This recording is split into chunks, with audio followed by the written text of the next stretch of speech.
meeting to order, the Mayor's Standing Committee on Community Lands. And the first item on the agenda is the approval of the agenda. Does anybody have anything that they would like to add on to this first part? One late item, which On late is items, yeah. from supplementary for item number 5.1, no, 4.1. Okay, New 4.1, Commons yeah. Development. And that was the from Fritz, eh?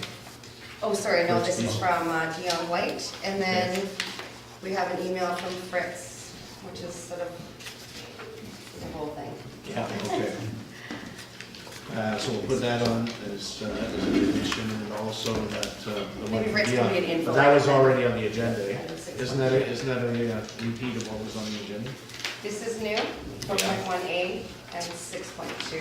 But it didn't show up on the computer? This? Came in second. Came in an email an hour ago. Oh, okay, that's the first one. Yeah. Okay, the other one was already. This one was in our Yes. package. Package. Oh, So, this? okay, approval of the agenda. Oh, these are. Hey, Ron. Thank you, Maureen, and second to Tom. Thank you. All in favor? Okay, it is approved. The adoption of the minutes. Has everybody had a chance to look through those previous minutes? Yeah, happy to move that. All right, thanks, David. And Maureen, all in favor? Thank you, done. And we're looking into public comments. Do we have anybody, Steph, that wants to talk? Or any- Robin, do you have anything to share? Oh, no, thank you. Okay, so we're down to delegations.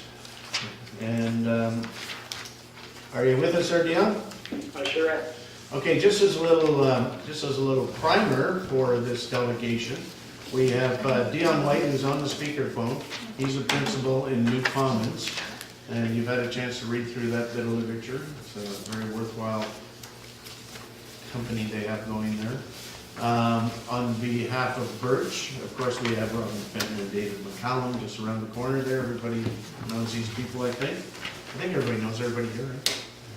Good. So we got together, sorry. Oh, it's just gonna be Dennis, we have met, and I Oh, can't okay. recommend David? Yeah, might not have David out here. I'm Dennis. Yeah. And I'm Dennis. Oh, that's the other Dennis. This is the other And Dennis. Tom, Not because you Tom. weren't at the last meeting. Yeah. Nice to meet you. Yeah, sorry.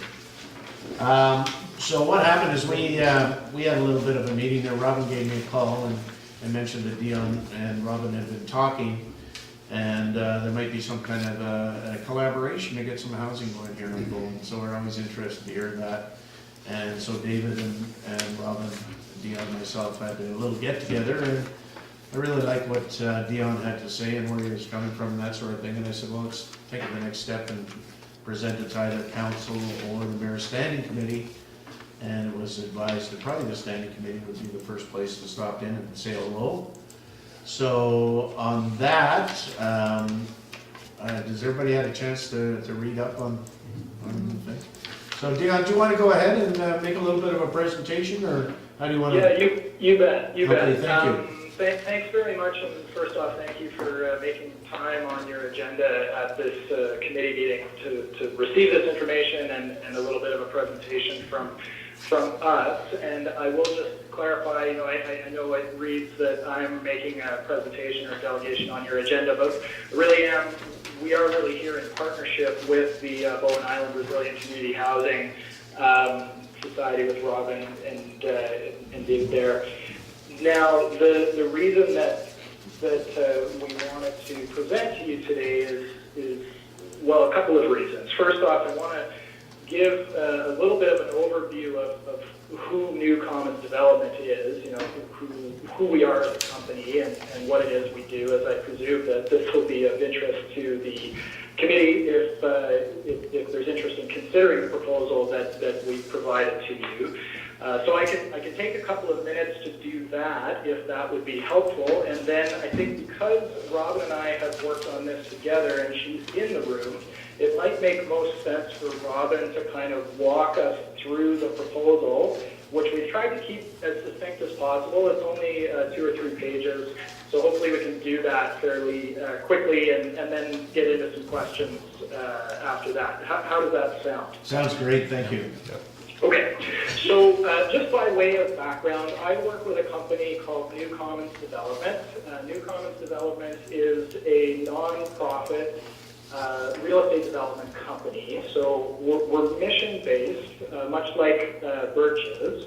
And our mission is to deliver affordable community housing and other community-owned assets in partnership with local community organizations.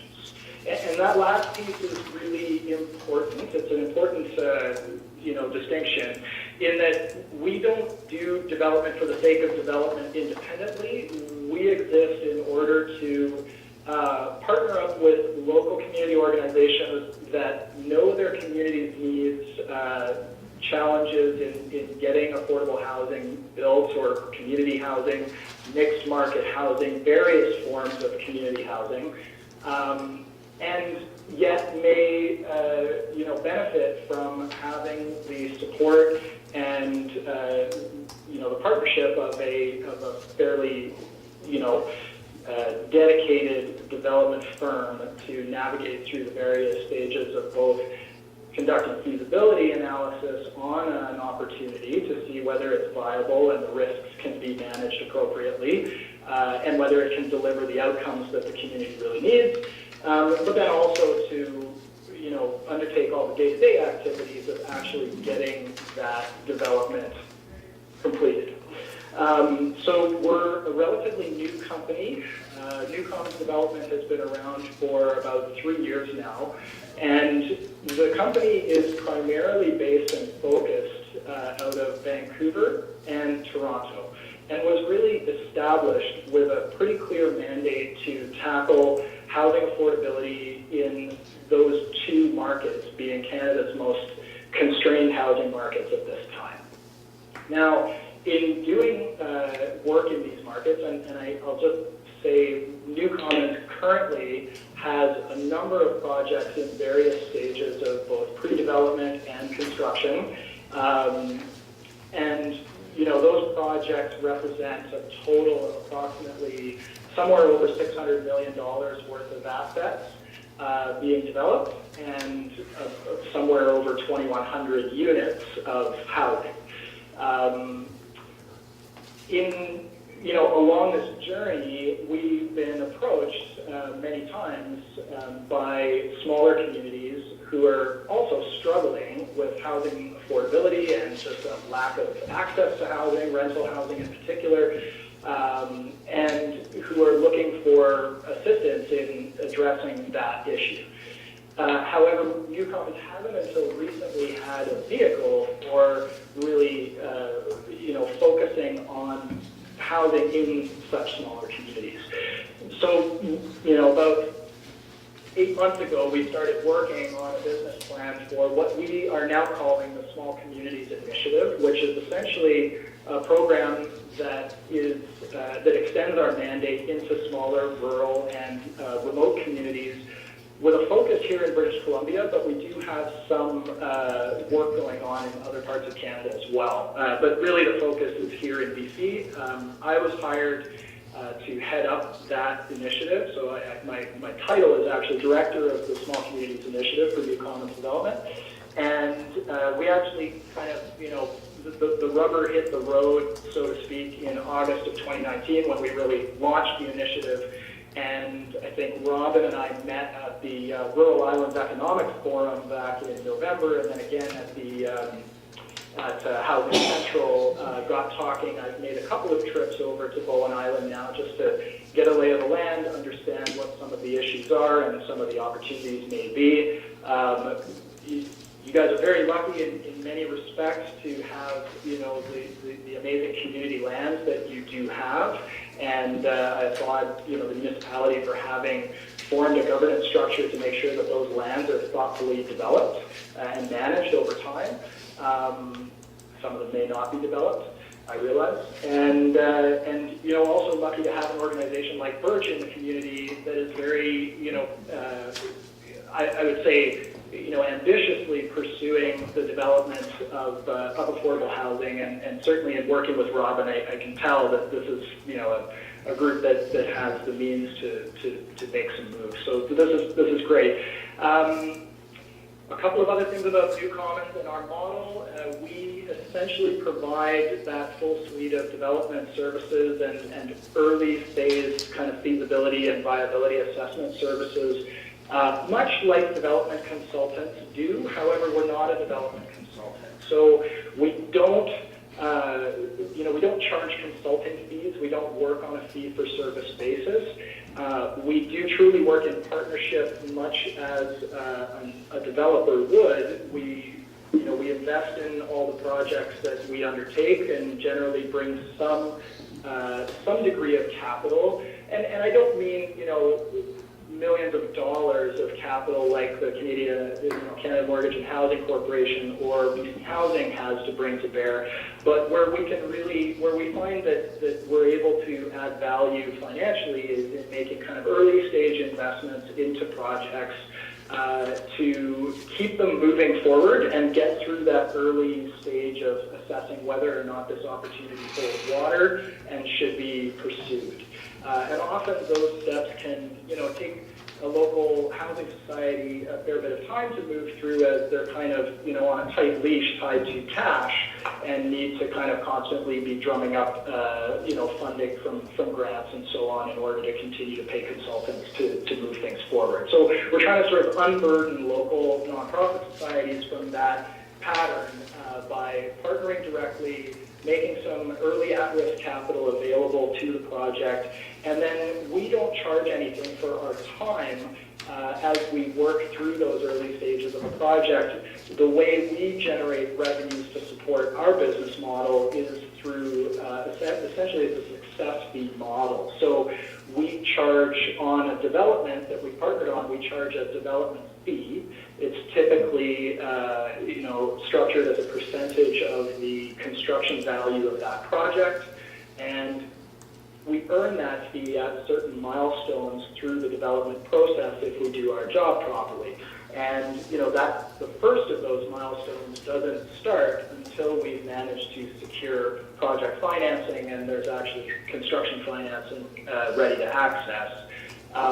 So in other words, our development fees become a cost to the project if and when that project becomes financed, rather than a cost to the lead organization who's trying to move that project forward on a kind of a month-to-month basis. And, it's a bit of a different model. There are a couple of organizations out there that use a similar model, but, we're really trying to see whether there's whether we can demonstrate that this is a viable model, not just in major urban centers, but in smaller communities, more remote areas. So that's a little bit, I think the only other thing I should say is we don't seek to hold, ownership over the assets that we develop. Our mission is really to develop community-owned housing or, housing that can be protected from the market in perpetuity so that it can remain accessible and affordable to a broader spectrum of the population.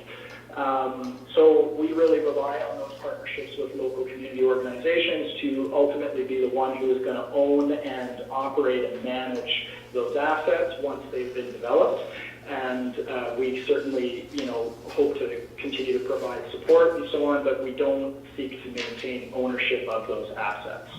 And the last thing, another last thing, the development fee I mentioned previously, part of our philosophy is, if we can build stronger community housing providers, then they will eventually be able to replicate this process more fluidly on their own. So that development fee is generally shared. As it's earned, it's shared back with the local nonprofit society in order to strengthen their balance sheet and provide them with some, additional financial resources to continue to develop their programs and capacity and perhaps the next project. So I'll stop there, other than to say that I used to live just across the water in Gibsons, where I was the chair of the Sunshine Coast Affordable Housing Society for a number of years. I'm happy to talk about that if you like, but otherwise I think I'll stop there. I'm happy to take questions now or after Robin's gone through the proposal that we've got for you. All right. Thanks very much, Dion. And just as as we go through this, part of the conversation we had in our last meeting was, I basically said that they were interested in area 1 of lot 1, that area there, and I said, well, we're sort of holding back, and we've decided in the committee that we should sort of plan that lot. And we're not in a position right now to start getting in and actually planning that lot. At which point Dion said, well, we could come and help you do that. At which point I said, well, we don't have a lot of resources to do it, this is the issue. And what Dion said now is that, no, we'd be prepared to come in there and help out, just given some criteria going forward that, we have a shot at whatever's going on in there, that sort of thing. And on that, I'll pass it over to you, Rob. Yeah, okay. Does anybody have any questions they want to ask Dion now, or do you want me to jump into the proposal? Do you have any questions about New Commons, Dion, the business model? Maureen? I had a couple of questions, Dion. The projects that are identified in the package that was sent to us, the selected projects, are those projects, Yep. are those projects that are in progress or underway? Those projects are at various stages of development. They have not yet been completed. Okay, thank you. Are they under construction though? Wood Green is under, sorry, I have to actually pull up that package. I can't remember which ones we've included. Is Wood Green on there? Yeah, Wood Yes. Green's on there. Yeah, Wood Green's well into construction. Okay. The Shaw Road project in Gibson's is through rezoning, and I believe we're just waiting for building permits now. And yeah, but Wood Green is the furthest along. Okay. You've got 2 items here for Wood Green. One is the housing and the other is community services headquarters. Are they proceeding hand in hand or separate? The housing piece is on Gerard is the furthest along of those. Okay, and then the family services of Greater Vancouver is the 4th item that you flagged. Yeah, so New Commons is actually involved in the development of 4 different city sites with the Community Land Trust in Vancouver. And I am not overly familiar with those projects as I'm not the project manager on them, but they are all in various stages of pre-development and permitting. I don't believe those have gone, oh, that's not true. There has been some construction started, I believe, in Kingsway and maybe one of the other sites, but perhaps not the one that's on your list. Is this the project where the City of Vancouver brought together a number of sites in order to make the project financially viable? If that rings a bell. I don't know that it was for the purpose of making the project financially viable. I mean, each of those projects is fairly substantial in and of themselves, but they did go out in a joint proposal call. New Commons was working on those before I was with the company, so I would have to get you more information if you wanted more info. No, that's okay. Thank you very much. Anything else on that? Okay. Great, okay, thank you. Hi, everybody, thanks so much for welcoming us here. I'll just reiterate how Dion, sort of how we met. One of the things that I do in my role with Birch is that I'm out there, I'm at conferences, I've been, there's 2 conferences a year that happen in the Lower Mainland about affordable housing, rent, and Housing Central, so I've attended those last 2 years, not only to bring myself up to speed in the sector and learn about new things, learn about new funding opportunities, but also to network and make connections.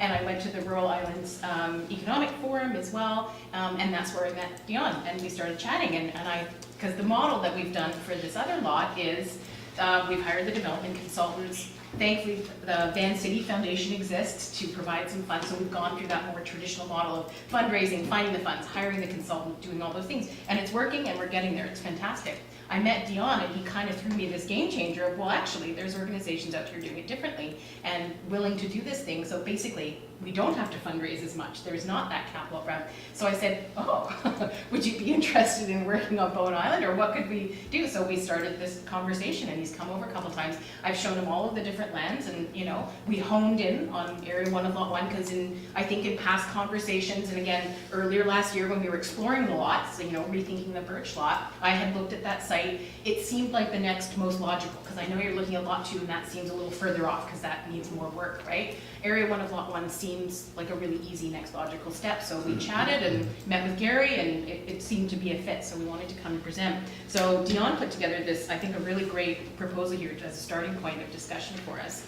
So the idea being that if we were to proceed and enter in some sort of partnership to do this, that they would bring some resources, potentially looking for other outside funding, and I think he mentioned that there is a grant opportunity that we'd be keen to apply for. That's pretty soon though, so we'll have to see if that logistically works out. But there are grant opportunities to get some funds to help, and that we would go through this process of creating a master plan for that site, because I know that was one thing that I remember Daniel brought up when we were looking at Area 1, Lot 1 for Birch, is we didn't want to just hack off a little piece and give it away and ad hoc kind of carve it up over time.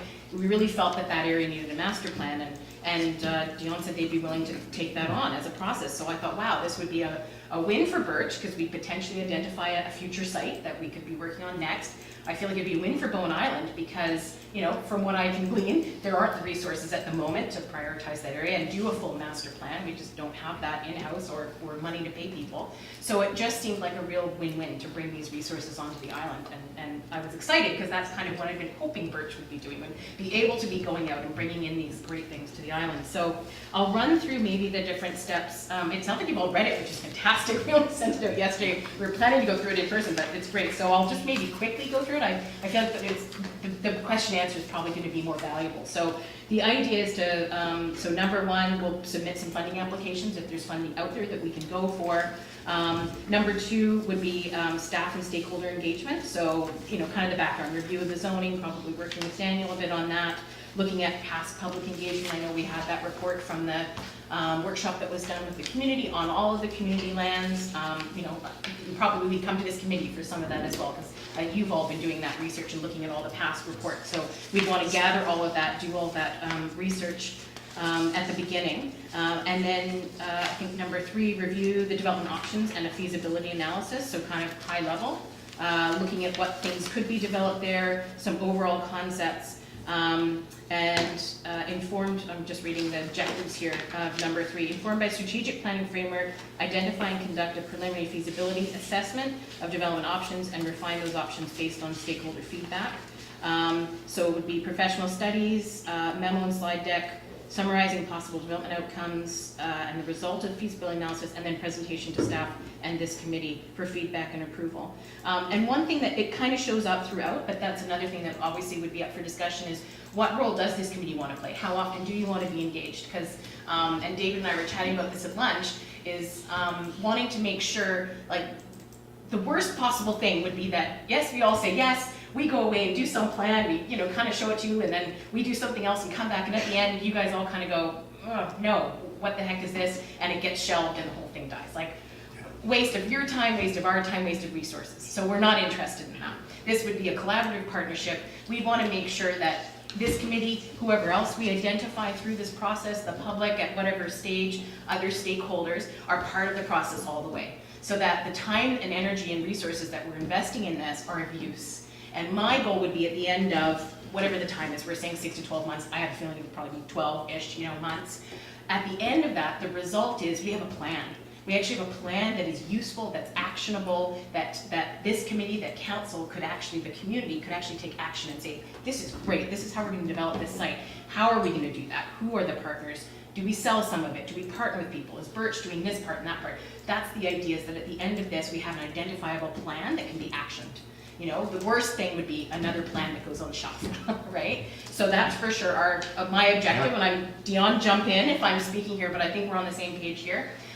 We really want to make sure that we work with all the right players, all the right people, get the input we need, so that at the end, we're all happy with the outcome and the deliverable at the end. So it's not about us going off and doing a bunch of stuff and coming back. It's really about us working collaboratively.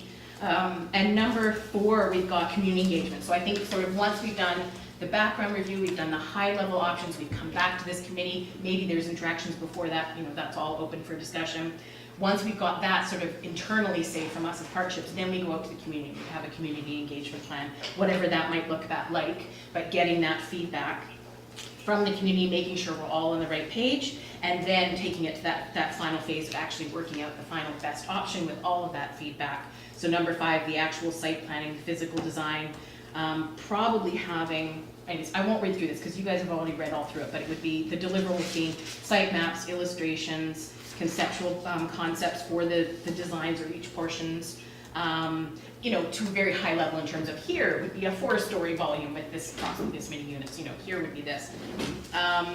And then a final report that would outline those.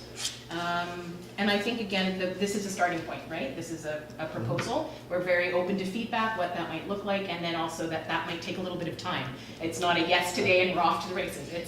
This is an opening discussion. Hey, how can we work together? And that it might take some time and get some feedback if this is something that we want to look at proceeding with. That's kind of, I think, the decision today. And then we can look at whether there's whether it makes logistical sense to try and push to get some sort of letter for this funding opportunity. I think we'll see, because that's a really tight timeline. So that's one thing. How tight is that?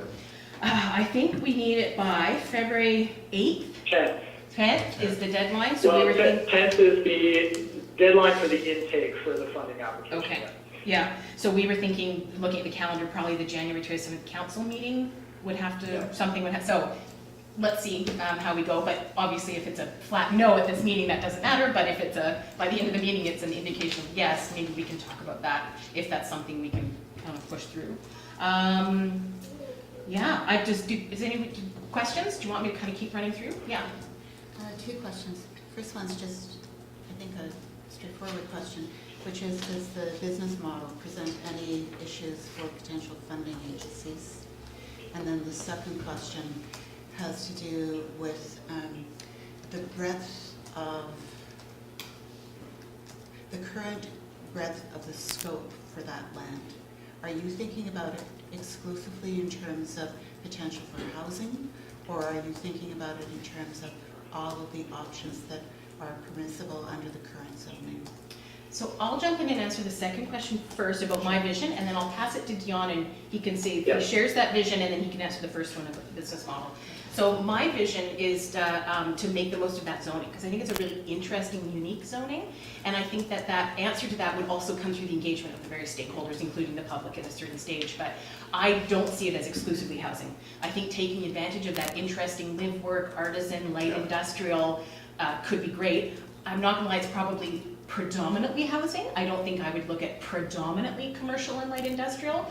What that percentage is and what the mix is, I'm not sure. But again, I'm not coming in this with it has to be 100% housing. I'm very open to what that feedback would be, and this committee, other stakeholders. But I think it's a really unique zoning and a unique opportunity for Bowen, and I think it would be a shame to lose out on that to do exclusively 100% housing. I think we should embrace what the zone was. And one thing I said to Dion is, there was a pretty extensive public engagement process during that rezoning.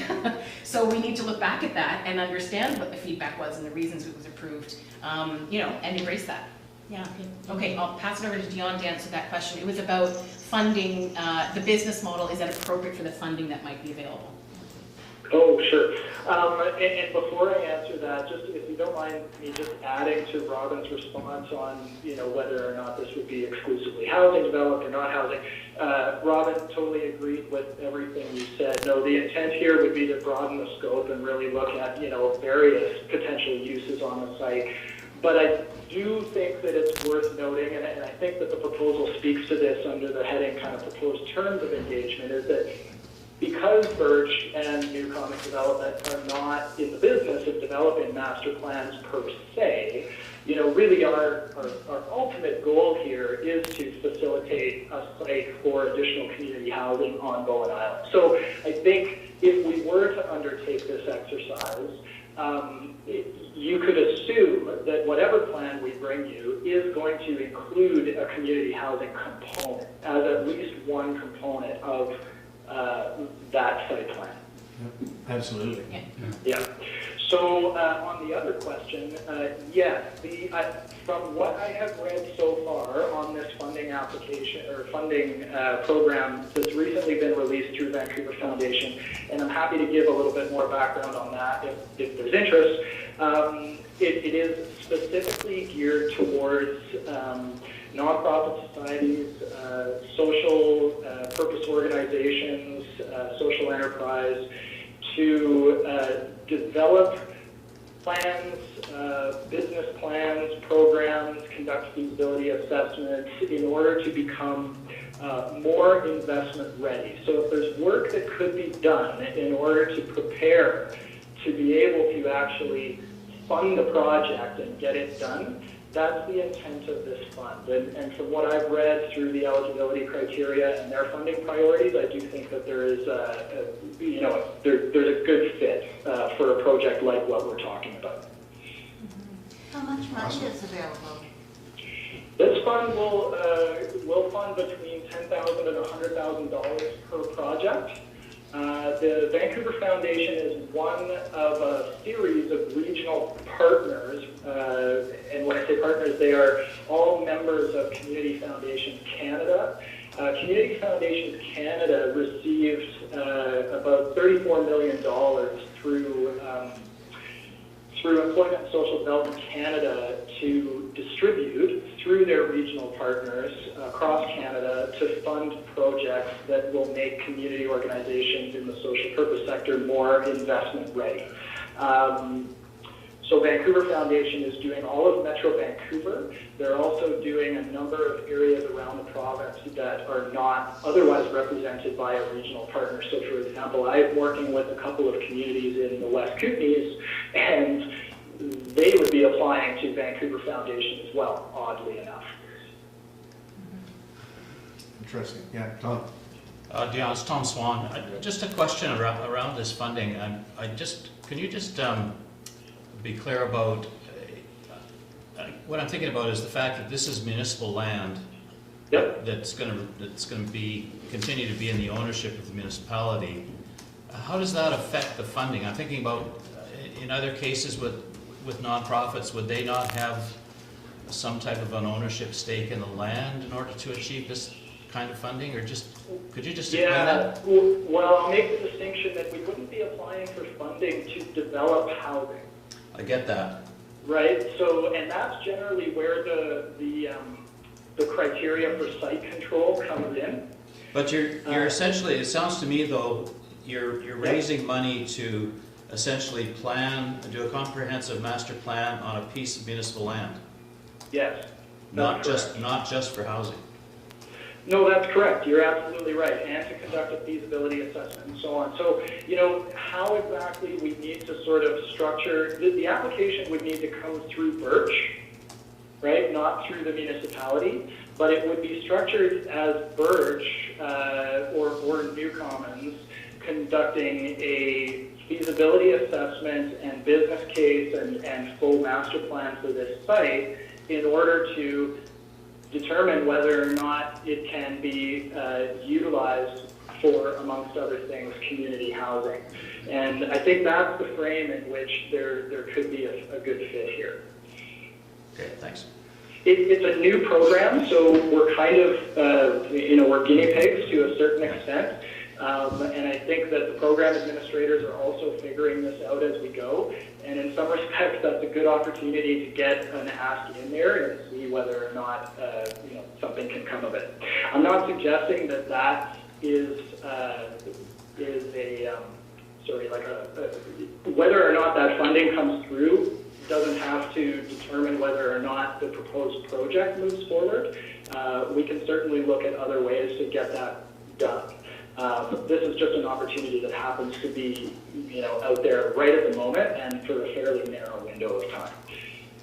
So just if I could just follow up on that just quickly. Please. So what do you anticipate the funding need would be in order to complete this master plan? What are you envisioning? Well, I mean, some of the, as the proposal speaks to, I think actually, it says after that project phase 1, or project phase 2, we would want to provide a little bit of an update on what the project scope of work would look like. Because obviously our scope of work is going to be somewhat determined by the resources we have available to undertake it. Now, at a minimum, those resources will include my time, and New Commons Development also is part of a group of Employment and Social Development Canada funded investment readiness partners. So we have grants that we can make available for projects such as this, as well as consulting dollars through ESDC funds that we can allocate to projects very much like this. So, how much would a project like this cost? I mean, a master planning exercise could be scoped to, spend $100,000, no problem. I think what we're hoping to do is something, a little bit more in-house developed. We would need to be engaging with professional services such as architects, engineers, etc., environmental assessment, registered professional biologists. We need to understand that site to a certain level, but we may not be looking at full physical design on 3 or 4 completely different alternatives for the site if that just is beyond our means. So, I think the scope will need to be somewhat fluid as we move into this and talk more with the Mayor's Standing Committee and other stakeholders on what the desired outcomes of the project are and what exactly you feel needs to happen along the way in order to ensure that you're able to make good decisions and receive good information. So I like the way Robin is presenting this as a starting point is good. If I was to put a dollar figure on this, if you were to just hire a consultant to do it, it's probably a $30,000 project. Okay. All right, Dennis? Dennis Wilson? This is Dennis Wilson. One of the big issues we have with developing those lands are the availability of utilities. And I'm not sure that we have a good handle on the costs of those, upsizing the plants, the facilities, as well as getting the utilities there. Would that be something that you might include in some of the master planning? Yeah, certainly. Servicing the development would need to be, a significant consideration through the master planning exercise. And so we would look to work with appropriate professionals. Hopefully, you can help steer us. And I'm sure Robin's, got existing connections with professionals already working on Bowen Island that could support that.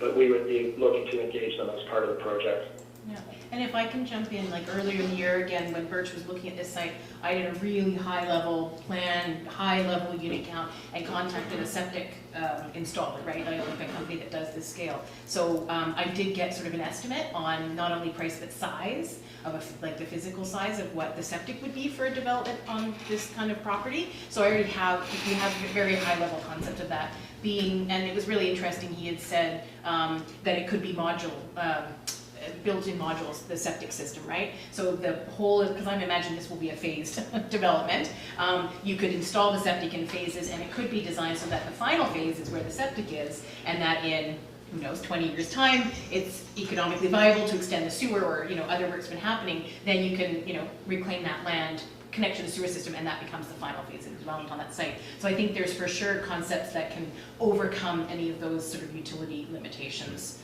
or at least consider them in the plan, long-range plan, for sure.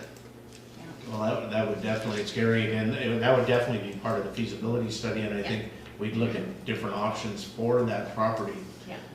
If we go back to the formation of this committee, the whole idea of the committee was to segment certain areas like that and develop them and parcel them out so they could be sort of split off, depending on what kind of a housing was required at that point in time, sort of split off and said, okay, so the idea with this lot 1 is do an overall master plan for it that would be set in stone, and whatever our requirement would happen to be, we could just go in there and do it. And I think that's what we've sort of talked about in the committee, at the committee level. So this would be a big step forward to be doing that, there's no question. Maureen? Can I just confirm that we're looking at Area 1, Yeah, Lot right 1, not, I- not I the don't know. entire lot? It's, No. it's the wedge, Right.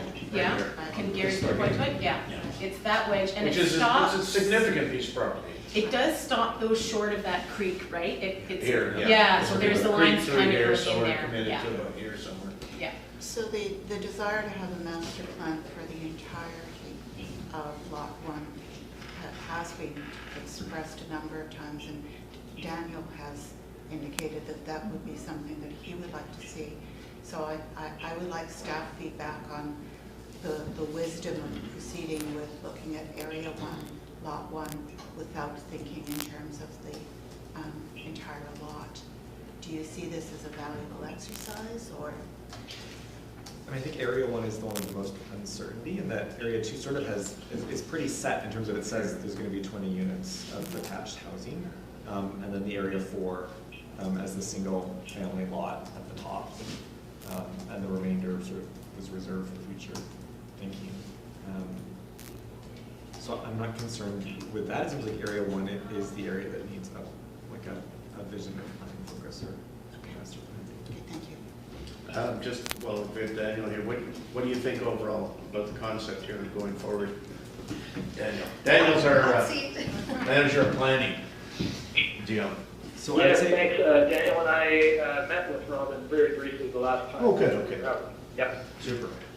I would say when looking at the proposed planning approach, I would want more clarity in terms of what is New Commons Development doing versus BIM staff. And I'd say I'm not comfortable having an outside agency doing the community engagement of our community lands. No, that would be I us. feel that's not appropriate. And I would feel that in the step 2, so in the project phase, like 1, okay, would be New Common Development. 2, I feel like that would be primarily staff driven in terms of putting together the background report. And I feel that step 2 as well would need community involvement in coming up with strategic framework of what the desire is to be seen on Area 1. Because I know there's been past planning work in the community workshop, but I don't think there's ever been formalized an Area 1 vision for that. I would think that would require community engagement at that step. Absolutely. I wouldn't be comfortable saying we're going to develop options and come to the community with like final options, but that there'd be community engagement at that step. And I would want the planning approach as well to have clearly set out areas that would say this is where it comes to council. Yes. So it would probably be after that step 2, after the community engagement, right? There's a scope of work. It's coming to council to proceed with development options, which are then, this community engagement are those options, and it's coming back to council, and it's clearly set out like, okay, the approval is for this step, and then this is the council check-in, and then clearly it says, okay, this is what staff is doing versus this is what another agency is doing, and that's clearly set. I think it has to be a very collaborative project. I mean, obviously Birch is going to be involved. I'd like to see some members, if this thing was to go forward, I'd like to see some members of the Mayor Standing Committee on board for it, and maybe a council member probably, and there has to be ongoing reporting to council, obviously, and we have to take this to council, if there would be another presentation involved, but we'll have a discussion about it at the table here and just see how everybody's feeling about it. I feel really good about it. If it's framed in the right way, to Maureen's point there, obviously we have to agree that we're going down the same road here. And I don't know, I was just looking at Fritz's stuff here. Fritz is another member of the committee that wasn't here, but he put some questions out, and he doesn't think it says BIM should have an option at any time to consider other proposals, which is one of the criteria. We can't entertain other proposals until we have that lot actually organized and planned, pretty much. So I can't see that would be a factor. I don't know, does anybody want to input on that? Anyway, it's certainly early days. I mean, Sorry, what are you referring to? Bullet number 2. bullet number 2 on the backside there. And so I think Fritz is commenting on the proposed terms of engagement on page 3 of their, where they have bullet points. Mr. Chair, I'm happy to comment on that if you like. Sure, go ahead, Dion. Yeah, sorry, I'll admit that I didn't catch everything that Daniel was saying, but I do believe what I just heard you say with regards to Fritz's comments was the piece about essentially, not entertaining other development proposals or, land transfers or whatnot while the process is, while we're undergoing a process. I think the intent there is just a general recognition that, Birch and New Commons would be doing this work in good faith, and that we have an opportunity to present, a plan and develop it and see whether or not we can do so in a way that can incorporate a community housing element, and that while we're putting some of that time and investment into it, the opportunity wouldn't just disappear for some other reason, as a surprise, right? So now whether it's 12 months or 6 months or some reasonable period of time that council and the committee is prepared to, sort of say, well, we've committed to undertake a planning exercise and we're willing to give it this long to see whether it bears the fruit that we are hoping it will bear. Okay, Maureen? Just my gut sense is that ties our hands for 12 months. However, I also don't want a major capital project to go into high gear at this point. We have enough going on. So we probably effectively have a year before we would realistically be wanting to consider any other proposals for this land. Yeah, I think we certainly have to think about the financial aspect of the And perspective. to add to that, we've all agreed that we don't want to consider any proposal by itself without having an overarching plan. So Yeah. we have to start with that anyway. We don't have anybody else coming along saying, oh, I'll do a master plan for that area and pay for it. Well, this is basically what we're looking at here, which I think is a bit of a gift actually, but obviously there's some strings attached to it, which is obviously there's going to be strings attached to it. Go ahead, Dion. Mr. Chair, if I may as well, just to some of what I think I heard from Daniel with respect to process. I just want to sort of offer that normally a process like this would come through, for example, an expression of interest or request for proposals from the local municipality or the landowner with some clear scope and terms and deliverables attached. Just given the fairly quick turnaround in trying to get you some information to consider at this meeting, we've done our best, as Robin said, to provide a starting point and hash out what some of those basic steps might look like. But really, what we would want to do very early on, after any decision to explore this further or to undertake such work, would be to sit down with your planning staff and any other members of the municipality to really scope out in more detail what exactly this is going to entertain, who's going to do what's an appropriate process, where those check-in points with committees or council are, etc. So I really don't want to give the impression that we're asking you to commit to exactly what you see on paper. It is provided as a starting point to show you sort of our thoughts on how we could approach something, but we're kind of doing this in a reverse order. Normally you don't have a third party approaching the municipality asking if they can master plan a piece of property, without asking for money at the same time. So we certainly wouldn't want to skip over those steps. It's just we haven't had time to sit down and meet with your staff, and nor I'm not even sure that it would be a priority for staff at this moment. I'm not sure where the direction sits with regards to these community lands. So I just wanted to make that clear. Okay, thanks, Dion. Yeah, that's quite true, and this is just a very high-level sort of overview of what the proposal sort of looks like. It would have to go to council, obviously, before anything was set in stone here. We'll have a discussion on what I'd like to do now, is if anybody's got any other questions for Dion or David or Robin, anything. But I'd like to have a discussion, within the committee here and see how we go forward with this, or if we want to go forward, or what it looks like. So if I could just closing remark, just to reiterate what Dion said, I think Daniel's comments were fantastic. Like exactly, you know me, all about collaboration and community engagement and working together. So really, what it's clicked for me is really it's not a two-way partnership. This is for sure a three-way partnership, right? So we'd all be three of us working together as entities. And my hope would be at the end of this meeting, we would get a yes or no in principle. Do we want to continue to explore this option? Because if it's a flat no, we go away, we tried, it's fine. If it's a yes in principle, let's continue to explore this.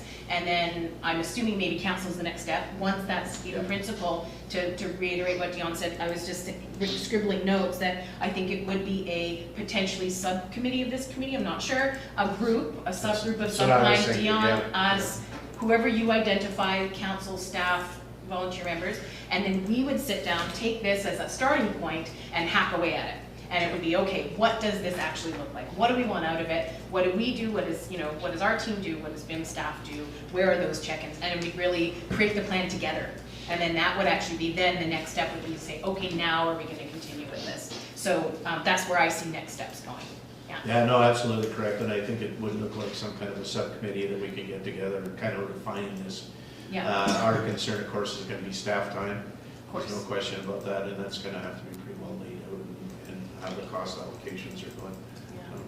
But Robin, I'm not sure if I misunderstood what you're saying. You were looking for something from us today in terms of this? If we can. I think today, a yes in principle, I don't know if that's the right term, but like a yes, we'd like to continue to talk about this or take it to council or continue to engage with us to say, yes, this is something we want to continue to explore, or is it a no, this just isn't the right time, this isn't. I don't think we're in a position to be able to answer that without having our own internal discussion first. Yeah.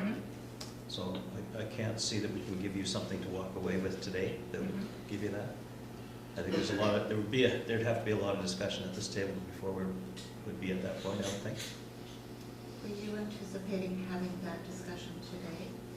Well, we could talk about it in the close this afternoon. I mean, there's no question about that if people were prepared to do that. But I think Robin's looking for a very high level yes or no. And it may just be that, sorry, we can't give you that today. I can ask, you can say no, Yeah. right? So ideally, we'd love to get a yes in principle, but if it's we'll have to get back to you, that's what it is. But we're at the short time fuse on that. Well, Yes, For an so- ideal situation, it's short. Yeah. But it can take a little bit. Yeah, I don't know if that's going to be able to work out just time-wise. Yeah. We don't have a closed meeting scheduled today. No? No. All right. Thought we did. I thought we were ready to close the meeting. Oh, sorry. Okay, well, we'll have a discussion. Yeah, I guess we'll have to set up another time to discuss that then. If we want to do it in closed, we can do it in an open. I don't have a problem doing it in an open. You don't like that? No, I think it's fine that they're Yeah. gonna move from the table to the Yeah. chair, Yeah. so we're just gonna turn it up there. Yeah, Okay, sure. thank you very much. All right. Thank you, Thanks for everybody. having us. Thanks very much, Dion. Thanks, Dion. No, thanks everyone, and appreciate that you certainly have to give it due consideration. So I'm happy to participate in a subsequent meeting if that would be at all helpful. All right, thank you, so Dion. much.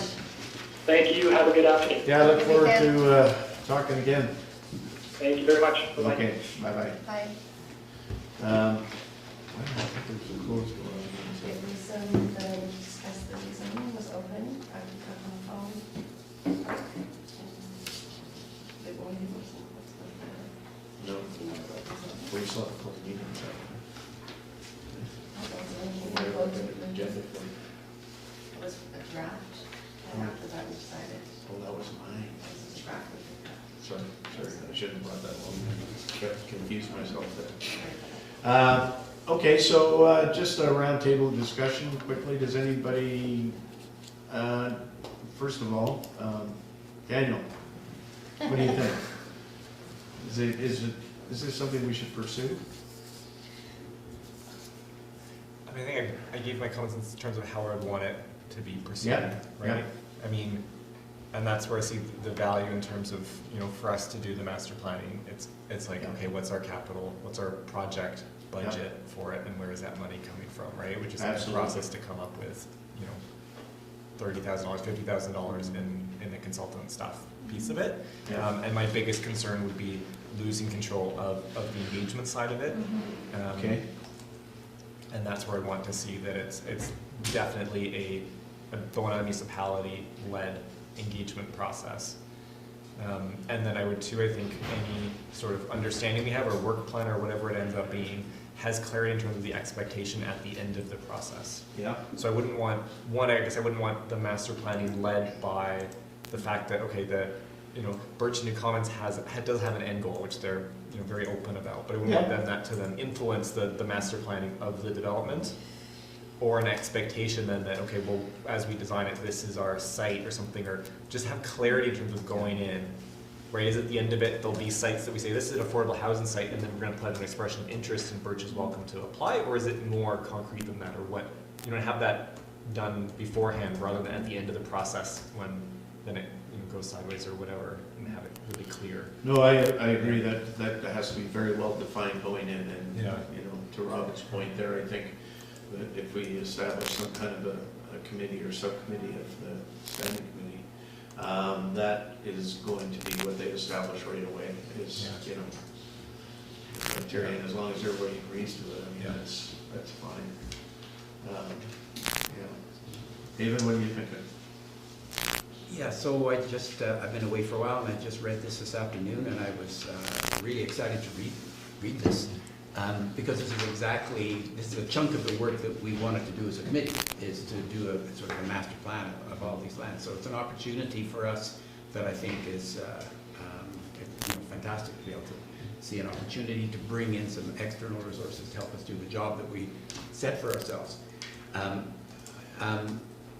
Maureen's comment about how this has to tie into area 2 up at the top there, I think is important, and not just, it's true as Daniel said that that's already fairly well established what we're looking to do there with the zoning that we have in place, but nevertheless there's issues around utilities and transportation networks and trails and all that has to be considered. So how that all works together has to be part, how this ties into 3 has to be part of the feasibility of area 1. How they all work together. Yeah.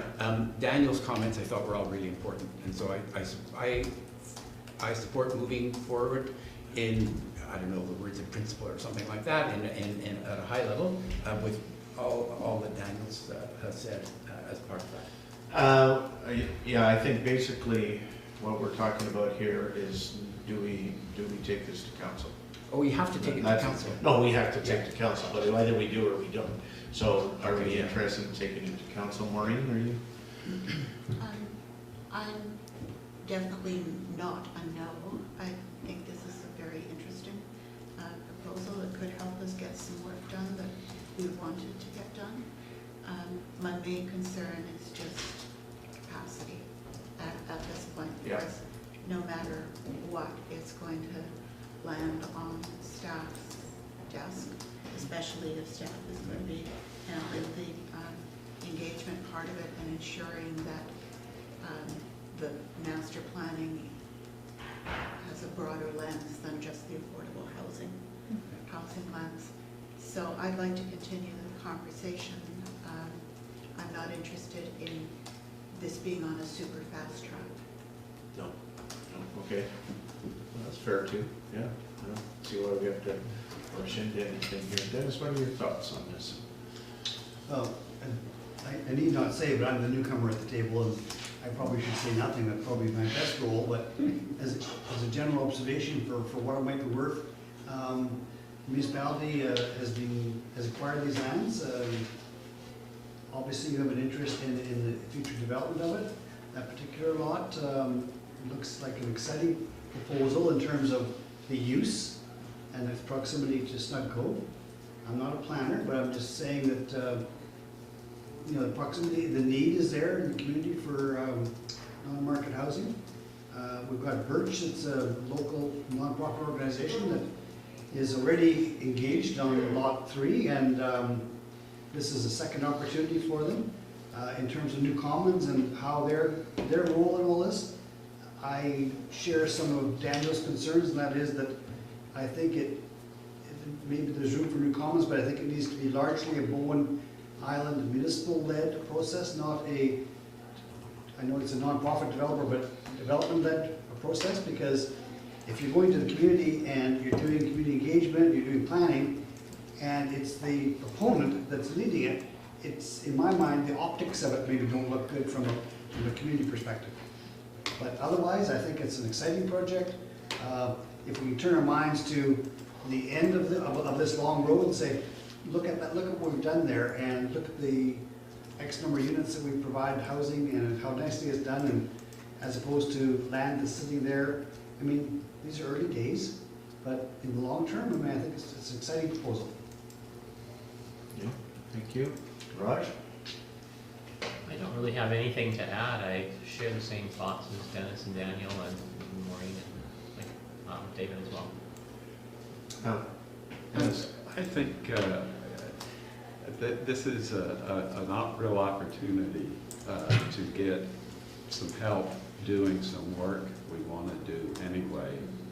And it may be the time frame is extended because of staff pressures and all. Yeah. But I think we should, at this meeting probably, bite the bullet and say, yes, we are interested in pursuing this, and then work up these issues with terms of reference or scope, and we could bring it back or take it to council or however you want it. Certainly take it to council, see if that's okay with council, and then go on and develop the scope and all that sort of thing. And because it's kind of rare getting sort of a gift like that from a group that has no other interest in it, really. Certainly appears to be that way, doesn't it? It appears to be that way. Yeah, that's, those are good points. Tom? I guess I've got a different perspective on this. My thinking is that I totally agree this has to be a municipal run process. I mean, that's really what would be the normal course of events here. When a proponent comes forward like this and makes this kind of a presentation, I was really quite impressed too. I thought the information was quite interesting. The thing that's missing for me is that there's nothing to compare this to. We didn't put a tender call out, for example. We didn't give any other didn't explore any other opportunities to investigate who else might be out there, so we could weigh this against something else and look at the merits of more than one proposal. So I'm thinking there's a limitation there in terms of what this is actually offering us. So I guess that would be my comments. So, would you consider going forward on this and having a closer look at it, or are you not feeling good about the fact that it hasn't been open to an RFP or whatever? Well, I guess I have some reluctance. Yeah. Yeah. Okay.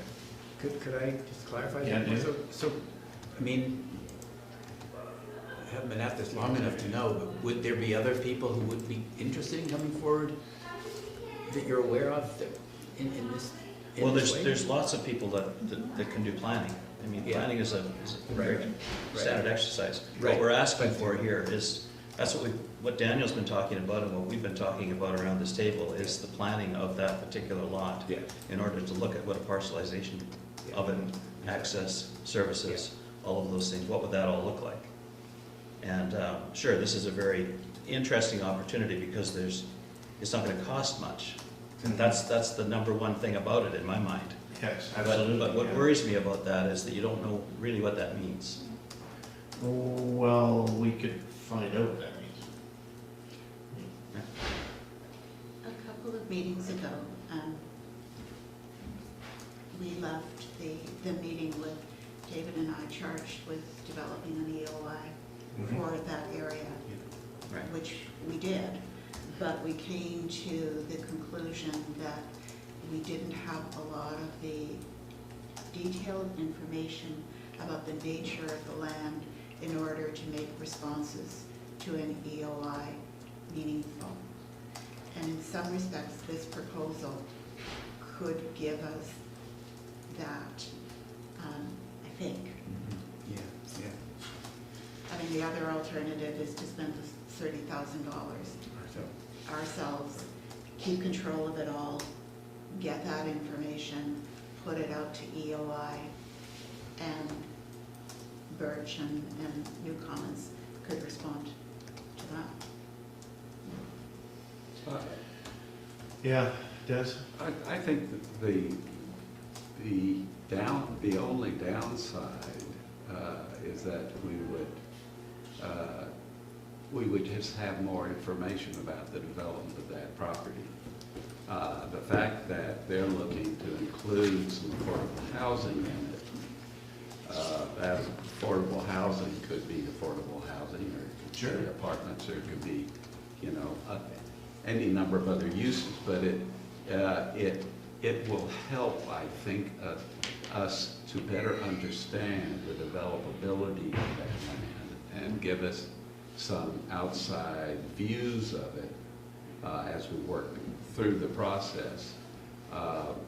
I think it's sort of a win-win, and it will be done a lot quicker than if it grinds its way through our system, because we've got limitations on staff everywhere, and we're not, it's going to be a while before we'd ever get around to really doing much ourselves on it.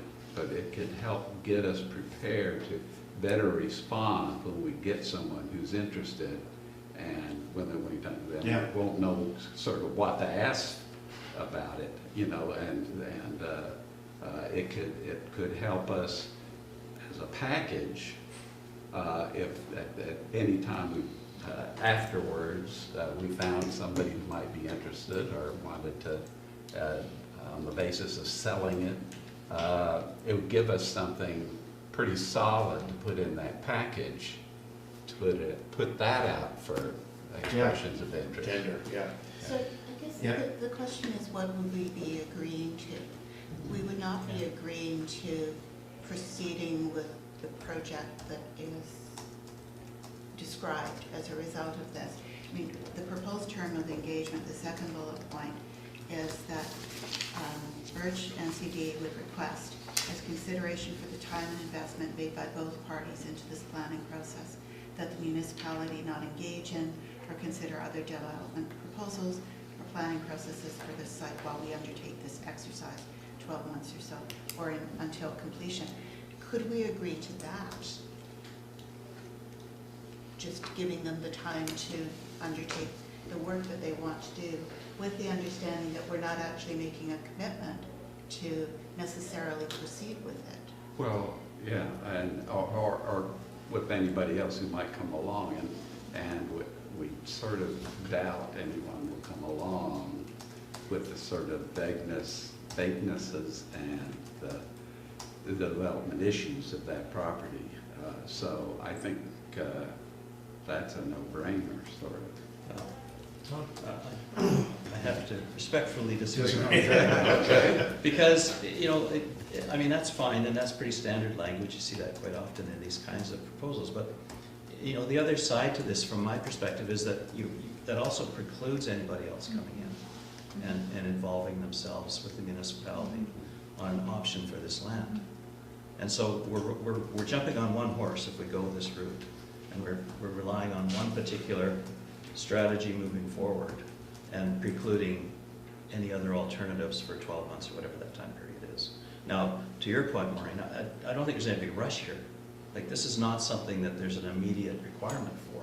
No. So I think there is time to consider alternatives.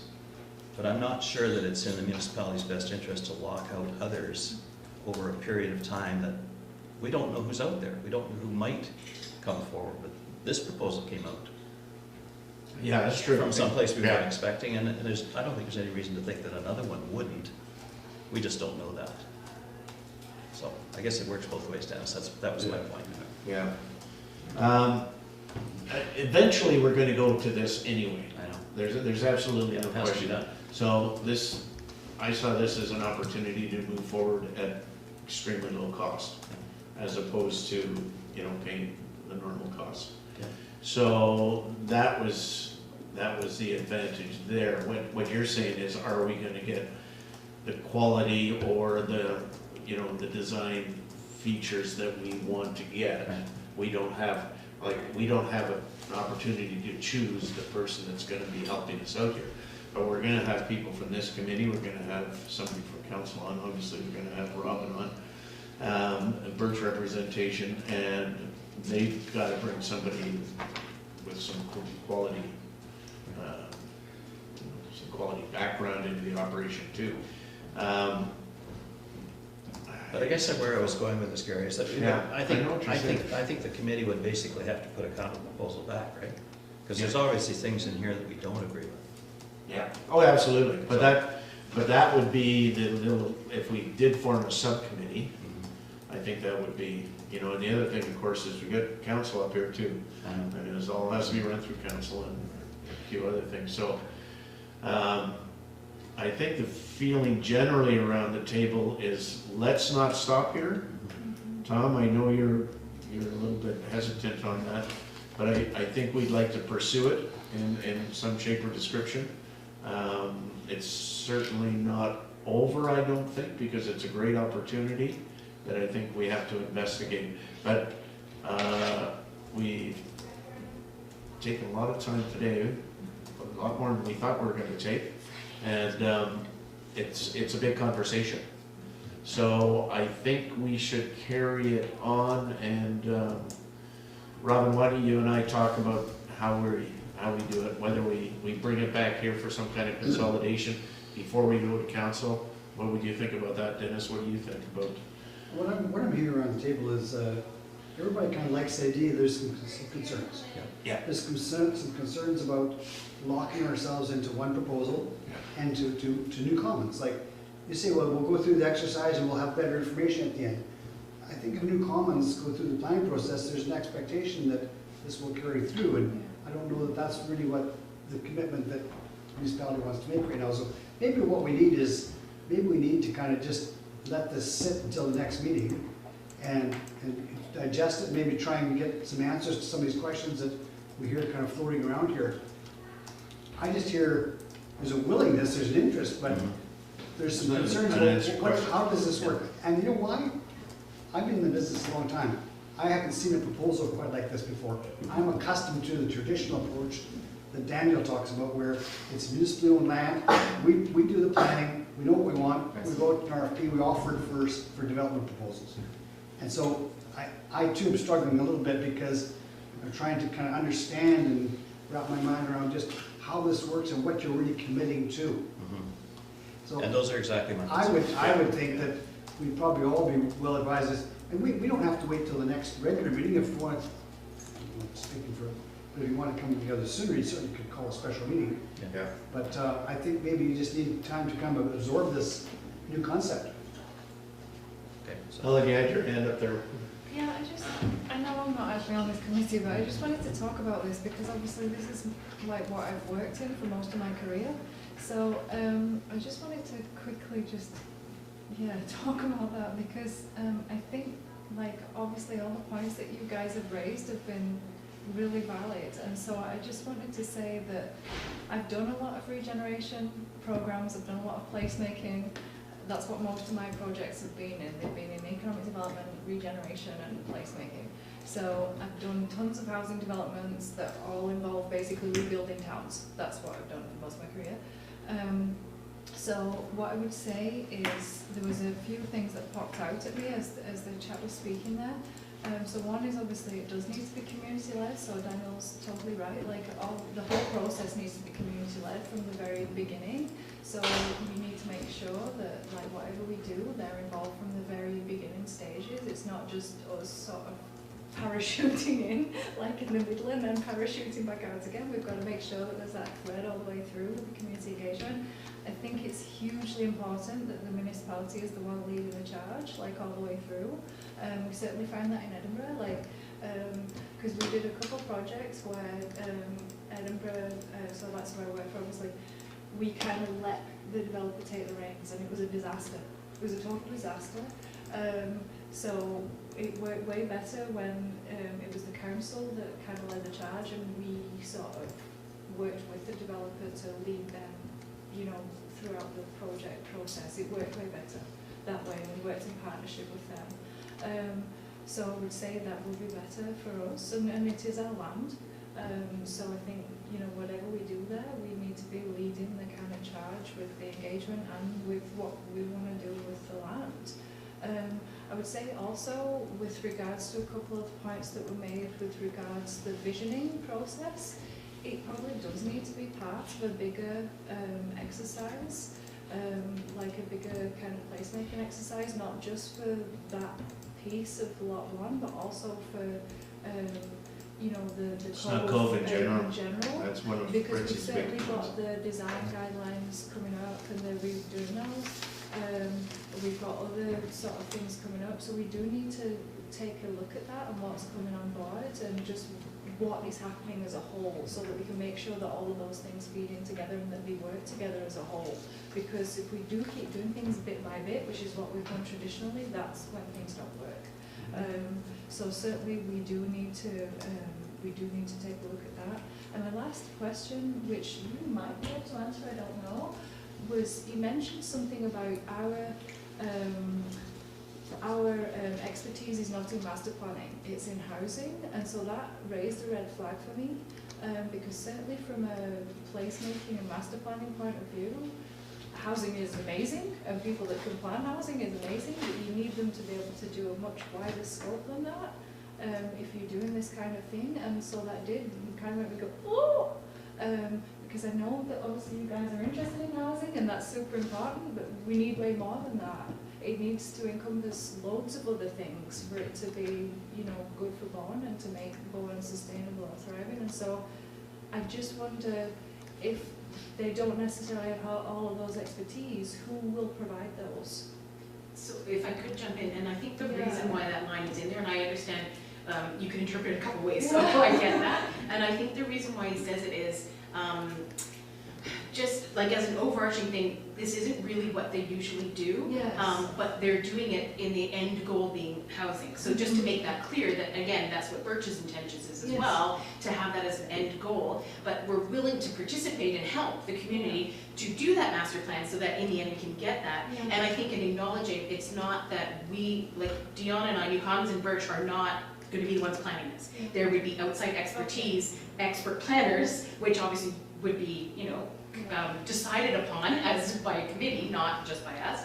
That would be the experts doing the actual planning. So I think that's where that comment comes from. Not that, well, we're not planners, we'll do this exercise and then we'll just carve out a chunk of land. It's more that, you know, so you know, our end goal is this, but we're willing to be a part of this team to get this master plan done with outside expertise and resources so that we all get the outcome we want with a little chunk carved off for an affordable housing project.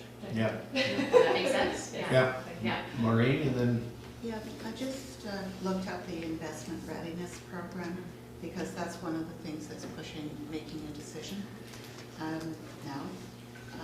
There are going to be 3 funding rounds before March 31st, 2021. Okay. So the first round is the round that's being referred to here, and there will be subsequent rounds in 2020. That's good. Good. So if you miss that window, there are other windows. That's good. all right, well, Up until 2021, you said? Yeah. That's good. 2021. Yeah. So can I just Yeah, follow Tim. up with Robin? Just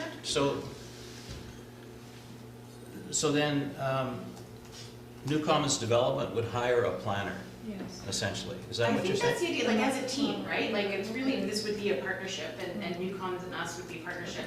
And yeah, that we would be hiring outside help, just like we'll be hiring a surveyor, an environmental person, possibly a geotechnical engineer, and a planner to do the actual planning design work. That's not something that we're planning to do in-house with our expertise. We're bringing the leadership, the connections, the applying for resources, all the other stuff behind it.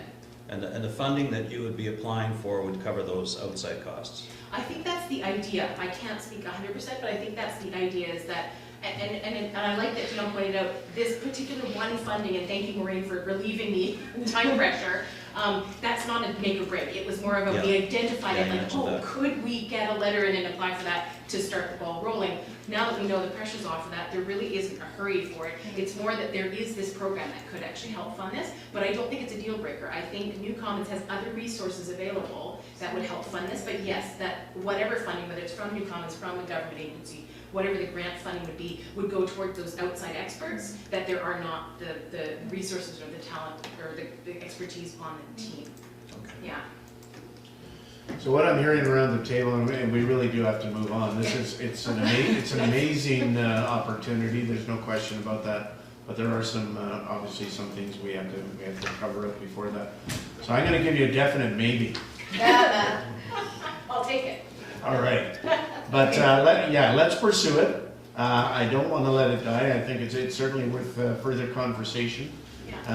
Whether we leave it to the next meeting here or we have a special meeting, we'll sort of decide what we want to do. It feels like the time pressure's off, so, you know, like, you let us know. Well, that wasn't really a consideration either, you know, there obviously is gonna be some money coming from somewhere, David. Yeah, so Gary, I'm happy that we want to move this forward, but I'd like additional work. I like this frame. I thought, the steps were good, a quick sketch. I'd like that to move that forward a little bit further, so that, like, one of the really key things is that we've got two organizations that are interested in housing that are going to help fund a master plan that goes beyond housing. Well, a little bit more detail on how that might happen would be, I think, quite useful, and also how it fits into the overall big picture. I worry a bit about saying, oh, okay, we've got to do a big picture first. Well, we've done lots of big pictures. You know, I mean, there was the Alan Boniface's one that was pretty great work, but it's now 10 years old or a dozen years old, whatever it is. And I don't want to do another master plan like that for the whole thing that'll sit around on a desk for another 15 years. So, we know roughly what we want and how it all works together. So I think, Well, that's what the committee is tasked with doing. Exactly. This is what we're supposed to end up with in the end. I mean, that's our deliverable. Sectioning it out there and putting a plan in for the individual lots is obviously the next step. There's no question about that. So I think, like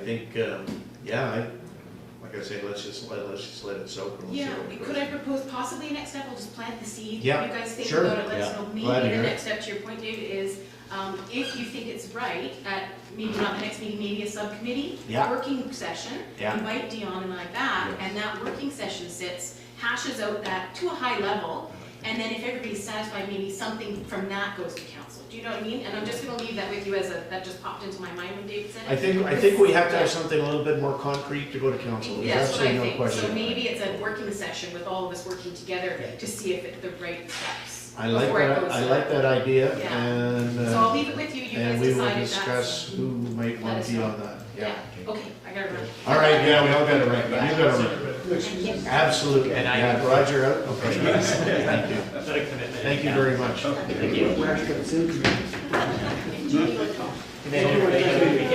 thanks, you guys. That's right. I'm gonna be on the committee, but I'll run home now. Okay, new business. Helen, Trying to keep it talk to us brief, about the just- community economic development. I'll be brief. I'm Helen, I'm the new Community Economic Development Officer. Some of you know me, some of you don't. I'm writing our Community Economic Development Plan. I was lucky enough to get the last funding from the Rural Dividend Fund before they swiped it away from everybody. So that's how I'm funded. So I'll be doing that up until March 2021. I'm part-time in that job, and then I have another job at the municipal as well. Or municipality, as Steph keeps correcting me, I keep calling it the municipal. So I have two jobs here.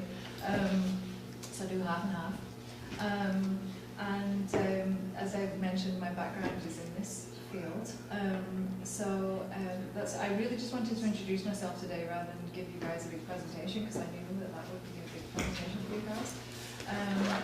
So I just did a ton of research. I read everything that we have ever written, really, all of our plans, all of our stuff on economic development.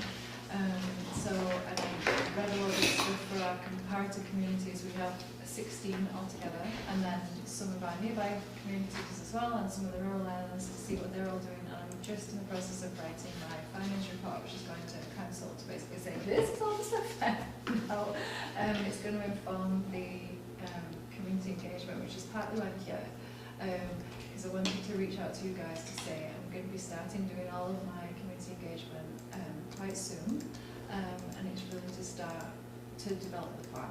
And so I want everybody's feedback, to help me develop the plan, because that's how CED works. It really is a community-led process, the same as I was mentioning placemaking is.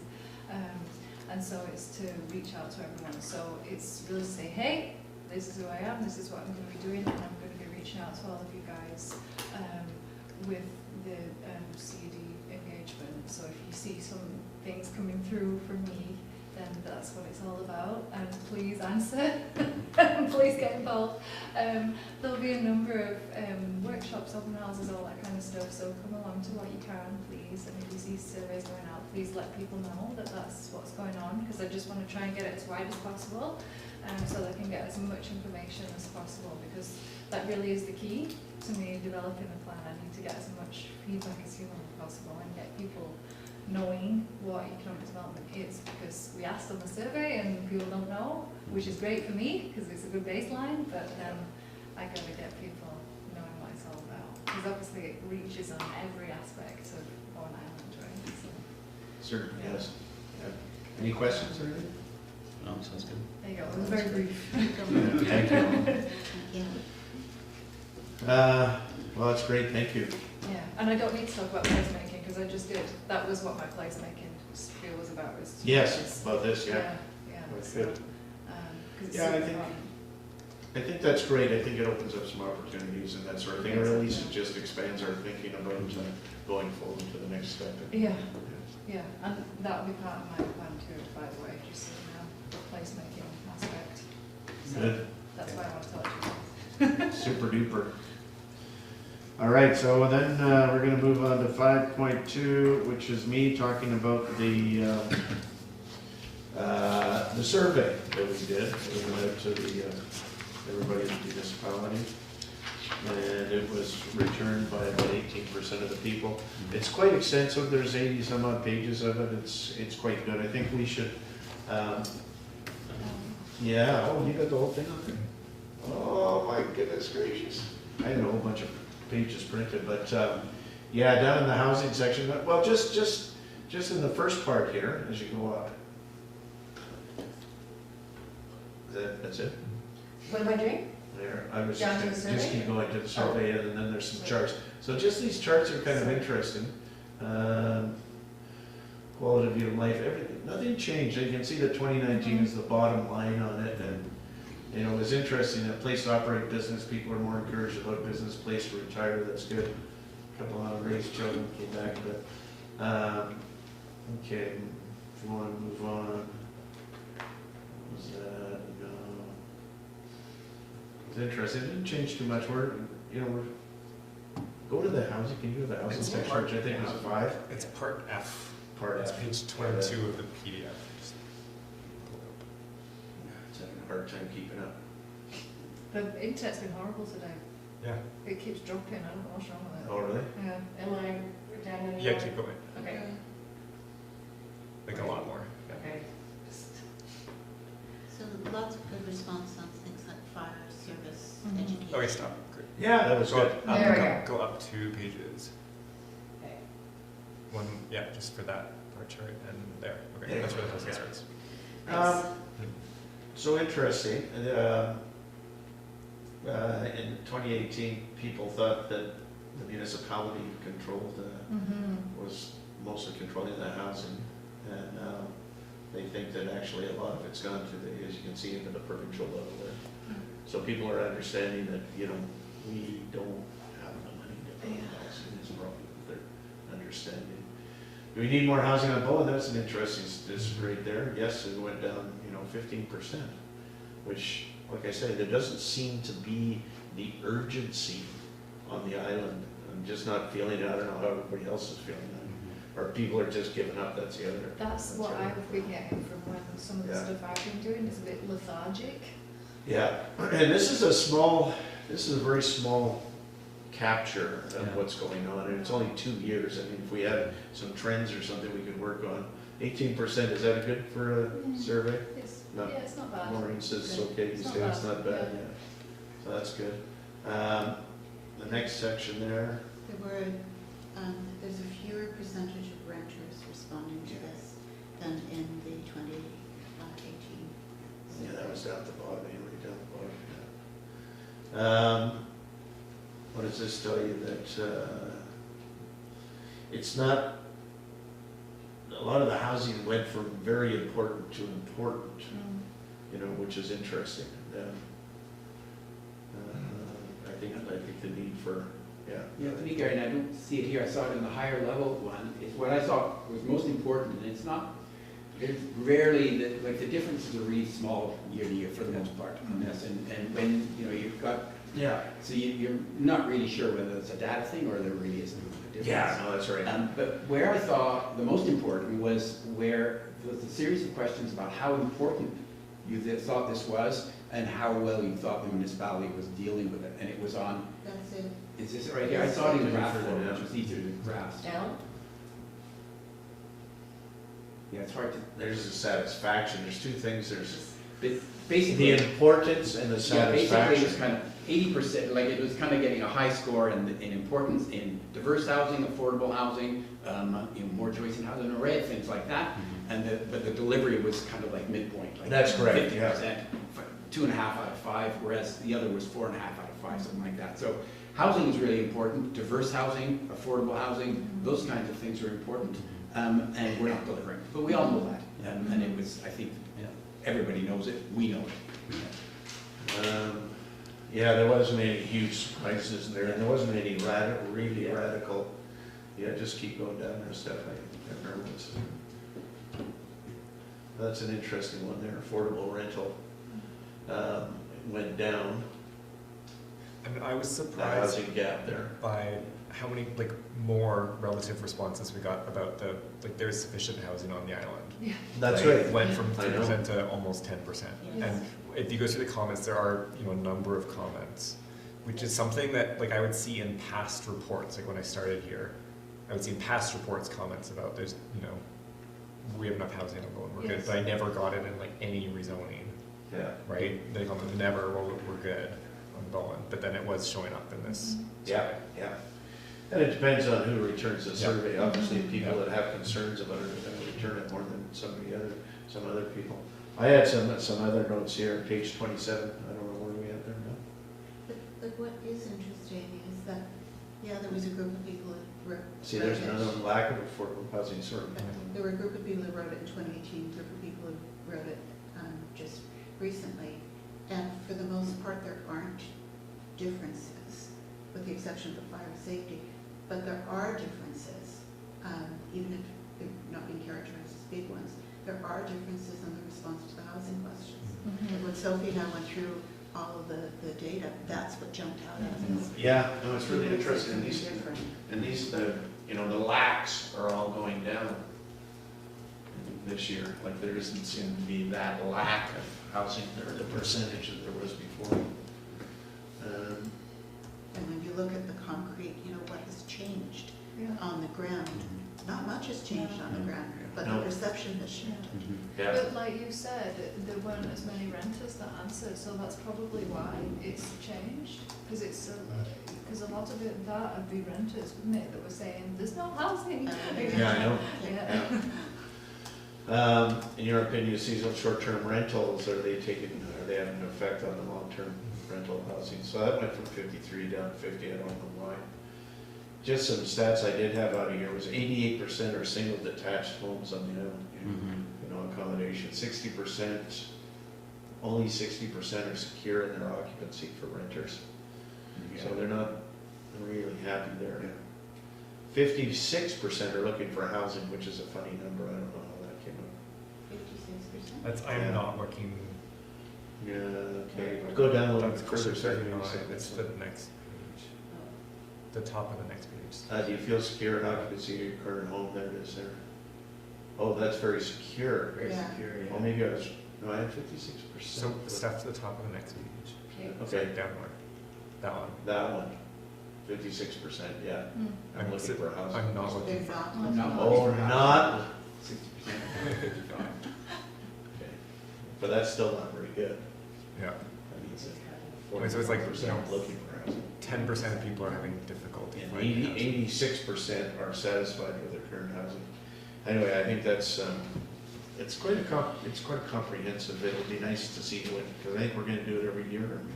In 2 years? Oh, it's every 2 years. That's what council decided. Yeah. To be revisited. I think what's gonna be interesting with some of these statistics, it's so hard to, as you were saying, David, you don't know whether it's just a data thing or what's actually causing some of these trends, but what will create a change is when there's a new housing project that comes on stream. Yeah. And all of a sudden, that's gonna show up quite differently in terms of how the results Yeah. look.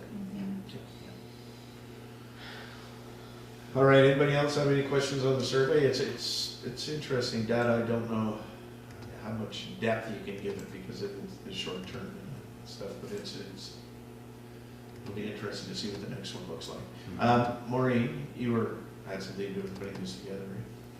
Sophie took the lead this time. Okay. And she coordinated getting questions from staff. And I worked with her just before it went out, just to, because I had done the part. I just wondered if we could have another year in here, 2018, 2019, whatever it is, 2021, but if we add all the stats going through just to see trends and stuff. Yeah, I don't know if that'd be significant. yeah, no, I think that would be valuable. I've gotten feedback already from some people saying that they really would like to see this every year, that it would be more informative. So that might be something council revisits. Yeah, and there also might be burnout too, Well, survey burnout. yeah. I think you've got the questions now. and- Yeah. Yeah, that's right. So it's not that big a deal to Yeah. send it out. Is the response rate, did it go up or down, Maureen? Slightly down, Yeah. but in part that was, no, it wasn't timing. The timing was lousy the first time as well. When But did it's you slightly send it? It was down. October? It was in the fall. Yeah. Yeah, Something like that. yeah, because it was finished by December. Yeah. Yeah, The Whereas the- number you said, it was Okay. around 18%? yeah. Yeah. Which is, for things like this, you often get things like 2%. Yeah. But Yeah. that also tends to avoid just the summer residents, Yeah. or a lot of Yeah, summer probably, residents. probably wouldn't comment, it's hard to say. There aren't that many who Okay, so we're gonna move on to 5.3, which is Daniel Martin. Miller Road, comprehensive review. Thank you. So this sprung from a rezoning application. And there's a presentation, it's just the presentation that I gave to council. Thank you. Thanks, Helen.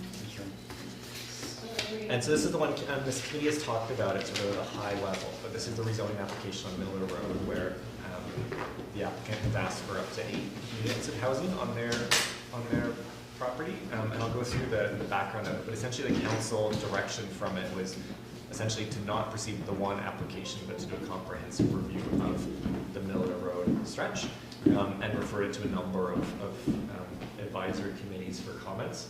So what I've been doing right now, this went to council at the December meeting. So essentially we've been doing the first round with the committees for like initial comments before undergoing some more technical work along the stretch and looking at the capacities of the various things, and potentially sort of transportation impacts and that sort of thing.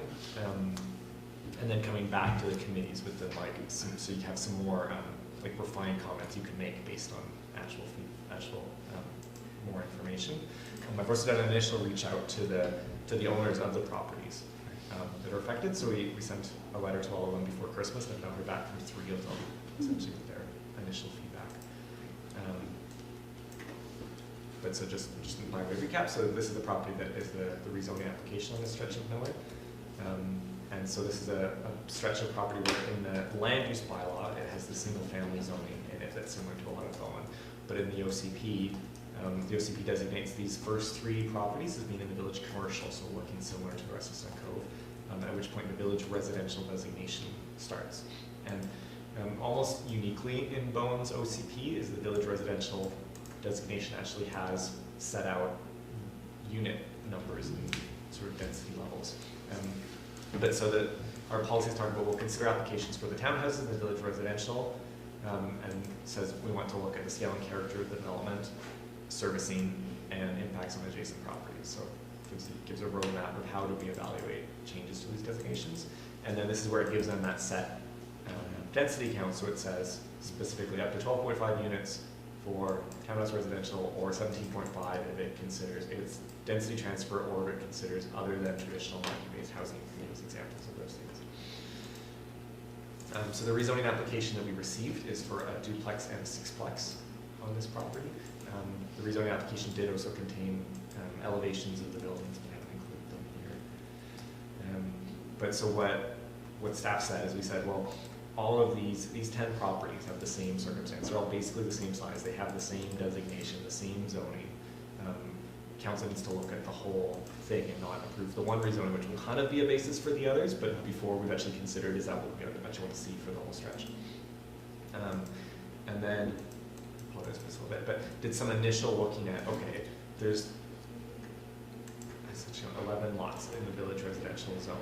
And looking at, okay, what did the OCP envision in terms of how many units are there? And sort of for council's reference. So at the 12.5 units per hectare, it ends up being roughly 30 lots. Or at the 17.5, the OCP says, again, this is non-traditional, we'd see 40 lots in there. The rezoning proposal would be 75 units.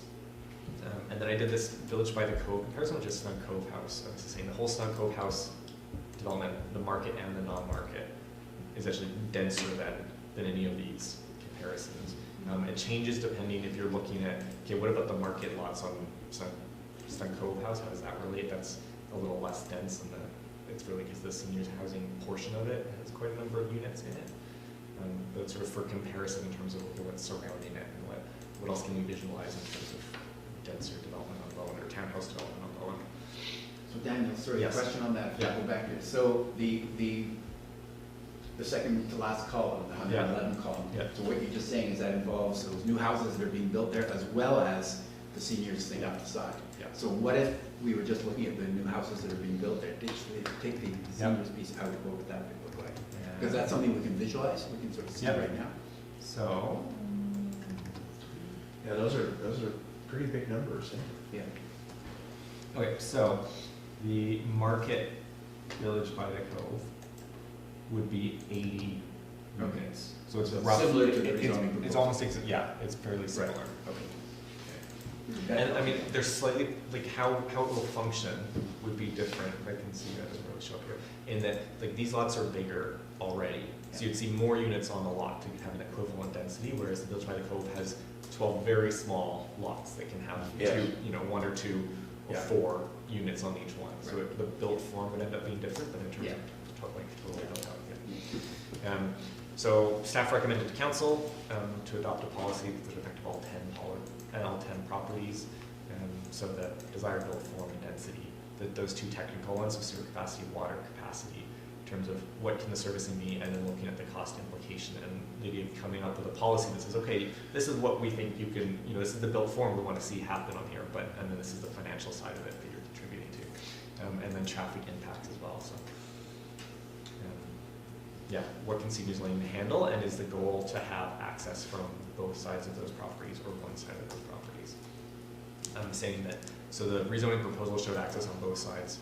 Public Works preference would always be for access onto the seniors and not onto Miller. I'm trying to avoid a situation where we had a row of driveways coming onto Miller. And so this was the staff recommendation, and council largely adopted it unchanged, except they added additional committees referred to. So it was referred to the ABC and the Mayor Standing Committee, as well as the Finance Committee and the Transportation Committee, and the Environmental Environmental Climate Action Committee. I believe I'm looking to staff for confirmation. Sorry, oh, Yeah. sorry, it's in That's the okay. Is it agenda. in the agenda? Sorry. Should go to Mayor the- Standing, APC, Transportation, Environment, Housing. That's me. Okay. Okay. All right, and I was directed to direct staff to advise the subject properties of the review, so I've undertaken that as well in terms of reaching out to them and starting a dialogue with the current property owners. But so what we're looking for at this stage is essentially the committee's like general impression in terms of, you know, the committee felt strongly, or any committee felt strongly, said, no, we shouldn't, like, the OCP level is what we should be thinking about, or we should be thinking more, or, you know, like vision for that neighborhood based on your role as the mayor standing committee. So looking at, like, the adjacency to community lands and how that ties into that build form of Sun Cove, knowing that I'm gonna take all this initial feedback and do some initial technical work and come back again to the committee. So this is what I've heard from everyone, and this is what the capacity ends up being, and this is what these different build forms would look like. Look for more detailed feedback. Are there limitations from servicing? Yes? Yes. That's why the comprehensive review, Yeah. to identify just how So far there this is like, is. the sewer line was built, right, to go to Sun Cove House. It was based on a certain size, and I've had initial conversation with Glenn, but I don't have like definite numbers at this point to say. If the committee said, oh, there should be 200 units down this stretch of Miller, 400, you know, it's like at some point it's gonna be more, but there's some point where it says, okay, well, to do that, we need to upgrade the lift station, and it's gonna cost something, but it's not impossible.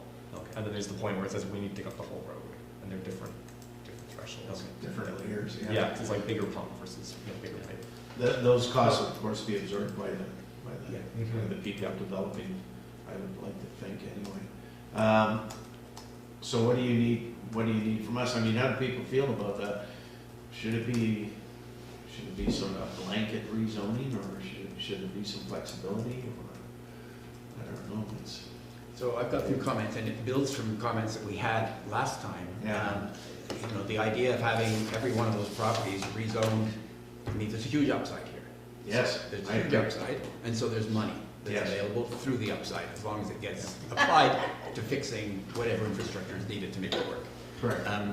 But if we have them all done individually, you know, it raises all kinds of issues of too many driveways and all kinds of things. And instead, if we're able to encourage pulling them together, so some developers buy a bunch of them and pull them together and turn it into a comprehensive sort of development with one driveway or a driveway in the back or whatever that deals with various issues, then that helps make it work a whole lot better. So that's one thing. In terms of the amount of density, when I just sort of look at the numbers, so these are my personal views, but the sort of the 85, the 75, 85, that seems to me to be about appropriate for this area, certainly not the 12.5 or the 17.5. You know, for what I see in the Snug Cove House area, I think those would be way better if those lots were together and we had things were attached instead of all these separate houses with an arm's stretch between. Yeah, them kind of I thing. agree. Yeah. So that's why, again, sort of a comprehensive approach where you end up having attached houses that are thoughtfully pulled together is the best way to go. So I'm certainly, that 85, 75, those numbers seem about right to me, but I really want to turn it over to the planners to, okay, how can a planner make this thing work and make it look nice, make it feel snug covey and so on, and not like something that belongs in the city. So those are my first thoughts on this. Yeah, and I would just add to that, I really agree with what you're saying, David. To me, I'd love to see a comprehensive zone over that entire stretch so that there could be some control over what the end use looks like, and there's some uniformity to it. Yeah. So could we not just turn those lots into a CD zone? Yeah. I mean, I think one of the things I'm sort of playing with or like figuring out how best to structure is in terms of the ability of the municipality to seek contributions to upgrades. You know, it is most effective at time of rezoning. Yeah. So one would say, well, we have a policy and we have a blanket zone, right. and we say people can apply for this, Yes. and the policy says, and you're going to contribute these things. Yeah. And that's like simplest for the municipality and more like more onerous on the people who then have to apply to rezone, as opposed to saying we're going to rezone all of you, but we've somehow had to have some sort of mechanism in place that we've put in as well that will say, and we're going to recapture stuff. You know, so we don't rezone it at all. We just have a policy. We say this is your map. You don't have to apply to rezone, but if you do, it's really clear how you're going to get there. And council's on board with it, and some people just come and they say, yes, I would like to be in the new whatever it is. And they know what it's going to cost them. Yeah, and it's clear, and it's upfront, and council is, yeah. So are you suggesting DCCs then would be written into that somehow? Yeah, or some form of. Yeah, Yeah. because I think this is a golden opportunity, as you said, David, to be able to actually pull some money out of these developments because of the lift in density. Yeah. So this is essentially land assembly row houses that Yeah, we're Something talking like about? that. Yeah, I'm wondering about it being basically townhouse, but side by side and over and below. Because if you're accessing off of Seniors Road, you've got access to higher units and lower units. That's right. And so that sort of form could really work pretty well there, and you could get a fair densification. And it's probably in that upper limit you were looking at. What are those numbers again for that? So base, So if you put fourplexes on all those lots, so that's like, that'd be like 40 units at something. yeah. How many units are there in the ambulance building? Just one dwelling unit. There's one suite And then the upstairs. insurance agency and the ambulance. So there's three different. Three elements. Yeah. And it's not awful looking, dramatically intrusive. Well, I was actually surprised at their site plan for the proposal for rezoning. It surprised me that you could get all of that on there, Yeah. and it still doesn't look overcrowded. Like it actually fits into that site fairly well. Is it accurate? I mean, it's kind of an odd one almost because you look at it and the duplex has a larger footprint Yeah. than the sixplex. Than the sixplex. And part of That's it's the got part I duplex struggle with two with. big units and six little units. Yeah, So it's that's right. a little bit, Yeah. just stranger than But you would expect. They front up. It's quite a large piece of property. Well, they are, they're a Yeah. good sized lot, Yeah. that's for sure. But but you can sort of see the vision here of all the parking off of Seniors Lane, and then the walkway going down the side of the lot to get to the sixplex part. And then I was questioning whether you really need that guest parking off of Miller, for example. I mean, to me, that doesn't really seem necessary. But I was just surprised at how much space is left that's not covered by a building. Well, and that really has parking in off of Miller Road, Mhm. all along the front. Yeah. And you have the side of the unit on Miller Road, and that's what you see, and the units, some of the units are entirely inward facing. Well, he's So, That's right. yes, it's it's, all the parking for these ones here. Yeah. And the other two for the lower. Yeah, so I would like to, that's not a good streetscape look. No, And certainly not. I'd like to see a development that really faces the homes on the street Yeah. with nice streetscaping. Yeah. And then accessing parking From the from the back. back. Right. And have that as maybe there's units that front the street, and maybe there's units that front the back. But not have them, basically internal, surrounded by parking on the adjacent streets. And probably that takes just looking at, taking a sketch and looking at size of property and size of units and how that might lay out. But that's not a good development form, and we've got that whole strip that's that roughly the same width. Once we start there, we don't want it to look like a dog's breakfast. We want it to look like, you know, this is. Well, then you almost have to go to a CD zone so you can control Definitely. the form and function. Yeah, You know, that sort of thing. I think definitely. Did you not say we have that already? So it's already within the Village periphery. village periphery. And they're the only ones in the village periphery, aren't There's a they? few more, it's like Stenco, our lot 2 actually is, so that like area Okay. 1 of lot 2 got a Oh, okay, development yeah. permit through that. So I mean, it's possible as part of this would be, you know, we're updating the guidelines now, but it could be a, you know, amendment to that. And it's like this part of the periphery, these are your guidelines, and it's fronting Miller and your whatever else. I mean, some of it gets more complicated than just fronting the road in terms of that's the side of the ditch. So if there was like if the path was on that side of Miller, then I'd say, okay, the clear focus is we want like units walking out onto it.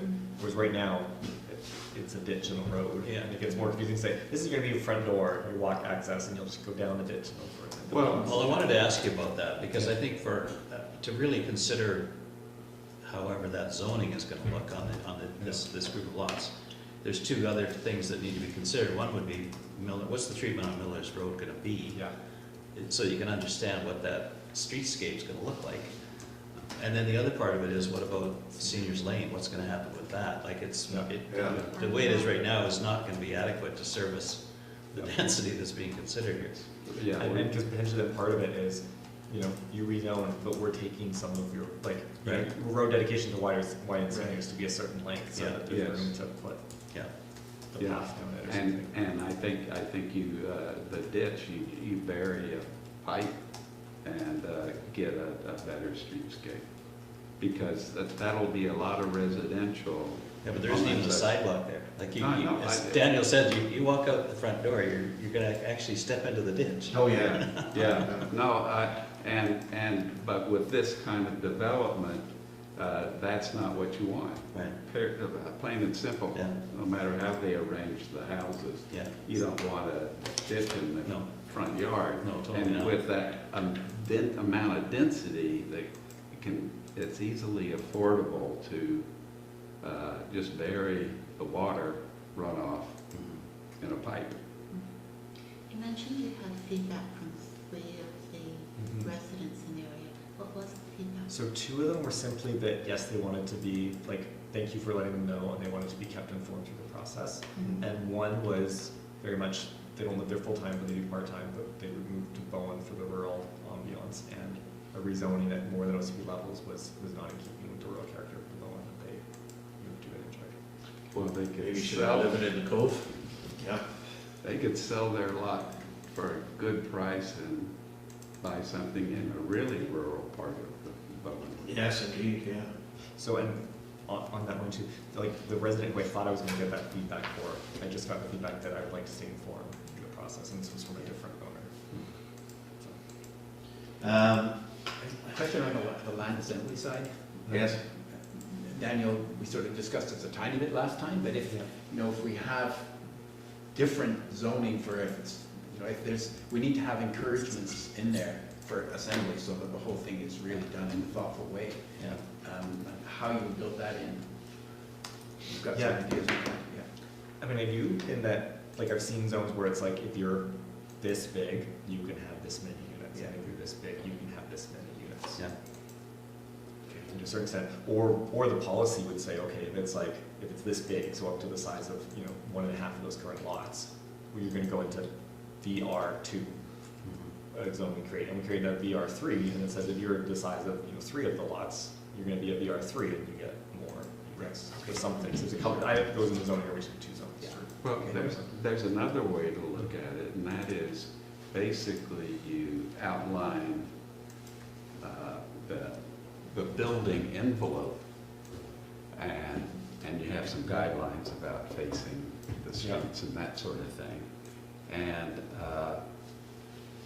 it doesn't really matter how many units they get in there. If they've got a bigger property, then you give them some basic forms that they can populate this envelope with, and that makes it elastic for the size of the lot. Yeah. So you just go similar to like our village commercial zone, which doesn't have unit counts, it's just FSR, and it's just lot coverage, and it's just setbacks. And I think Fritz talked about that at the last meeting. Yeah. I think that was kind of what he was in favor of too. It's Yeah. sort of a form-based code thing. That sounds good. So we've at various times run into problems not having unit counts in our zones, and sometimes it hasn't been a problem. So the one time that the Islands Trust recommended refusal was a rezoning of lot 3 that was based on FSR and not unit counts. Oh, interesting. And the Islands Trust said that wasn't consistent with same Okay. with since then, we have other zones that don't have unit caps. And I think the concern maybe is, you know, the OCP policy is we're not supposed to exceed the number of lots, but then there's exceptions, and I think that's for instance Cove.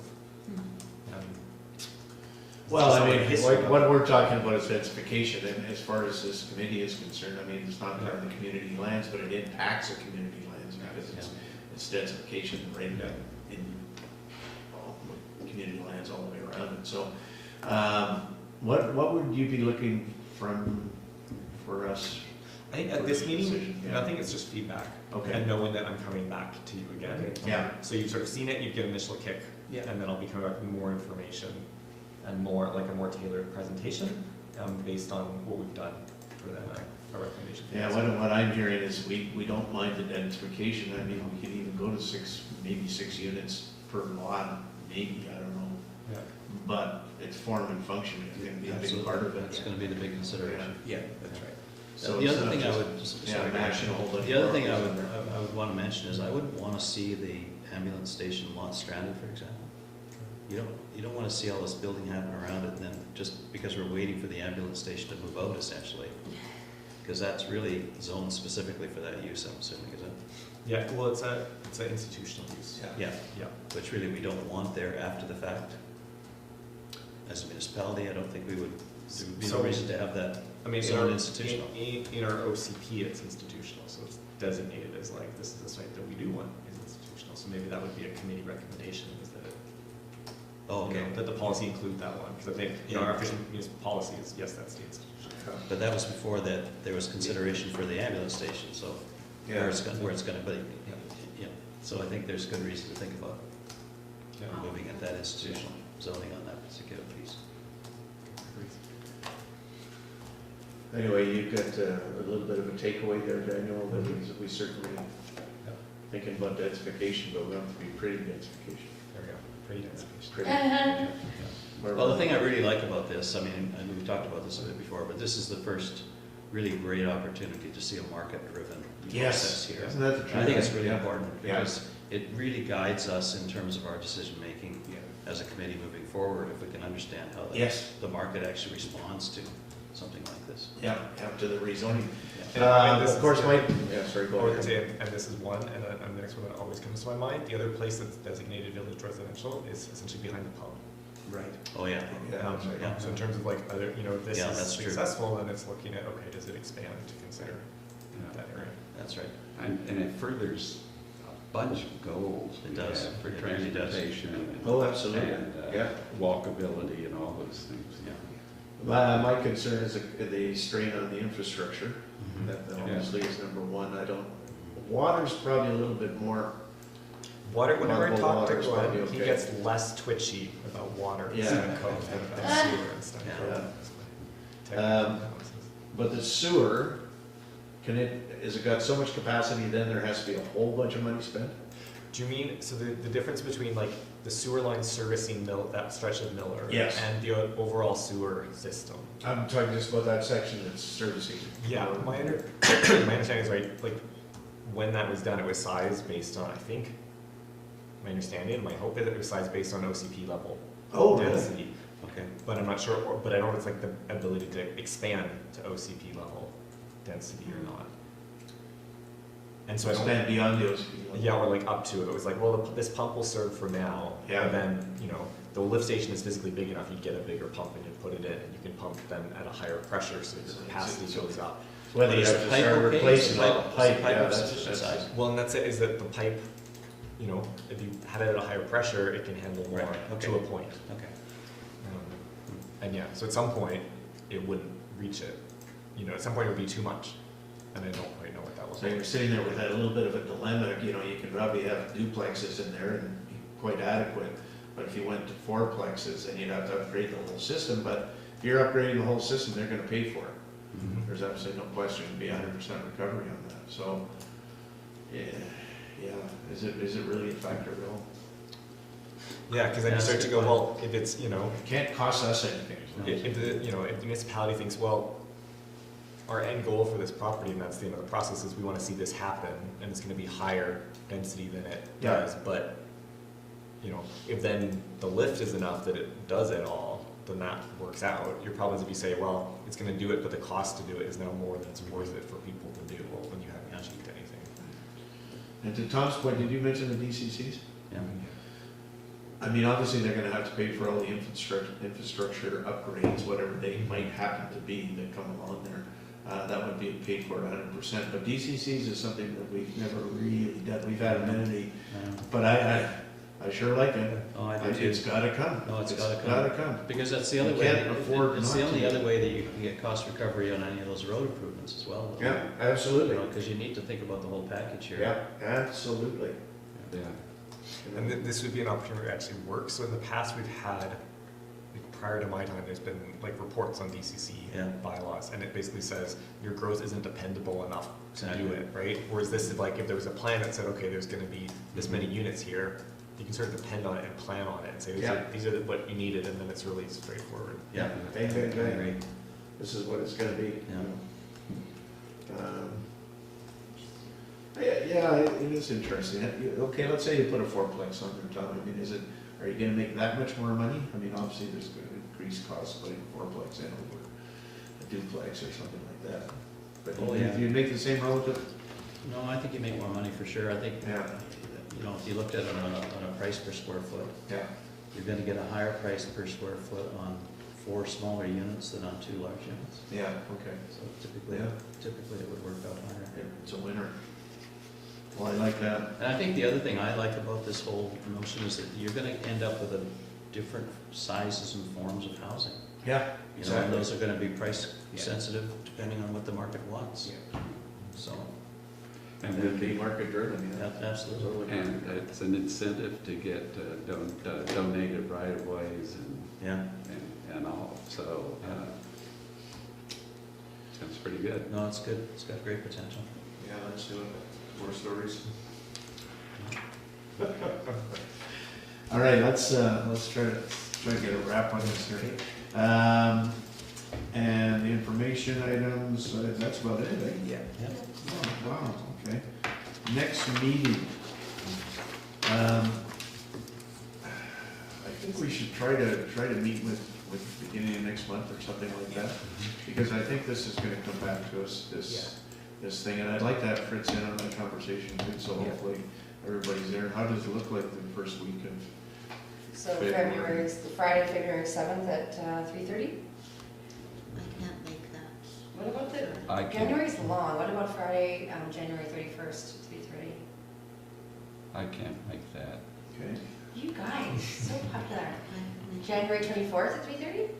That's you. That's soon. only, that's Sorry. a couple of weeks away. Oh, Valentine's Day. What's that, February 14th? Mhm. I could do that. I can't. could do that. Bring chocolates. The 14th, I've got, there's climate action with Metro Vancouver. That's all. What time? It's 1 to 4, so it's, Could we, you guys are available Friday mornings now, right? I'm Maureen's not available good. Oh, anytime. Maureen's not good, yeah. I'm no good at all Friday. I can do anything before January 24th or after. That's now. In Muni world, that's now. That's 2 weeks, yeah. but what about Friday evenings? I guess nobody wants to do Friday evenings. No. In the past, Yeah, Valentine's Day for sure. we've done Thursday evenings. I don't know. Oh, yeah. Is that Oh, easier yeah. for people or no? Well, I don't know, do you come over on Thursday night? You don't wanna make a special trip over here, do you? Who, me? Yeah, you. I live here. I thought you came You over. commute somewhere. It's Fritz. Oh, you're here. every It's day. Fritz, Yeah, yeah. Fritz, yeah. Okay, Thursday, Fritz comes over here on Feb. Fridays. 6th. Yeah. Friday mornings. 6th is You come the Thursday afternoon. LGLA conference. So Okay. I'm going to that. Thursday the 13th. Can do that. I can do that. Which one? Thursday the 13th. The earliest we can start is, February. February Fine, 15th. I can make that. don't too. put it in your calendar, Counselor. I can do that. 7 o'clock, 6 o'clock? 6 o'clock should be okay. Is that okay for everybody? You want 6:30? What time does the boat get over here? Yeah, 6, 6:30, okay, either way. So put it in the calendar stuff, or? No, don't touch it. Yeah. Put it there. Stuff I sent to you, you put it We're up, so I saying haven't stuff I here. haven't got my calendar with me, but I think it's probably okay. Okay. Okay. There you go. All right, well, that's great. Let's see how that rolls. So a couple other things just before we adjourn here. It's coming to council on Monday night is for us to look at access and deal with, try to deal with Metro Parks and see about access into lot 2 on the other side there Yeah. of Gardner Road. Have we heard from the engineer about that? Because it looks like you could easily do a road and bridge, I mean, that's a tributary going to a larger Yeah. creek. Just put a culvert, just put a culvert in. It's, I think one of the first things that will happen is we'll have to do an environmental Yeah. impact study on it and that sort of thing. It'll have to be a bridge, which is expensive. There is some concern about cutting off the bike path and a whole bunch of other stuff, but the second part of that is for staff to look at the different accesses to lot 2, whether it's coming up Adams Road, which I agree is probably not a great idea. And you know, that one coming up just this side here, as much as I like it, it's, again, we're emptying on Adams Road, and if we fill this all up with 6, it's gonna be a horrible. Miller Road. Or Miller Road, sorry, yeah, Miller, here. Yeah. You know, I really like that in there. I think, but we gotta figure out how we're gonna get in here. I really don't wanna do this, but, you know, let's see how it rolls. Well, I think this other one, I mean, I think that's. This one here? That's really, we need to understand whether that's possible or it isn't. Yeah, I mean, the only downside is you have all the traffic, or an awful lot of the traffic, taking this route. Because, you know, most of the traffic is gonna be going to the cove and the ferry, or to the western part of the island. Very little will be going out that direction. Well, yeah. But it depends on how dense we get all this. Yeah. These aren't people who have cars anyway. That's right. Yeah, this will be interesting. I don't know, maybe we can come in the back part of it here, you know, I don't know. But what we have to do is talk about a little land swap. I think we should just give them something out here. Yeah. I think that's still, to me, that's still the best alternative to me, just from what I know about this property. Again, just trying to unload the pressure off the Yeah, river yeah. by coming in here. Well, that certainly was Glenn's idea is coming over here. This is, Yeah. and who knows what's gonna happen out here in the future. I mean, there's a lot of land out there for sale too. Just a reminder that our new director of engineering Yes. comes from Metro Parks. Yes. Oh, nice. So he may have some good ideas about how to approach this. That's awesome, yeah, that's great, good. actually. But one of the big challenges that the parks face is balancing access and protection of the park. So many of the discussions at the Metro Parks Committee are little mini battles around, we need more parking, don't touch those trees. So Yeah. he may be a real asset. Yeah, that'd be great.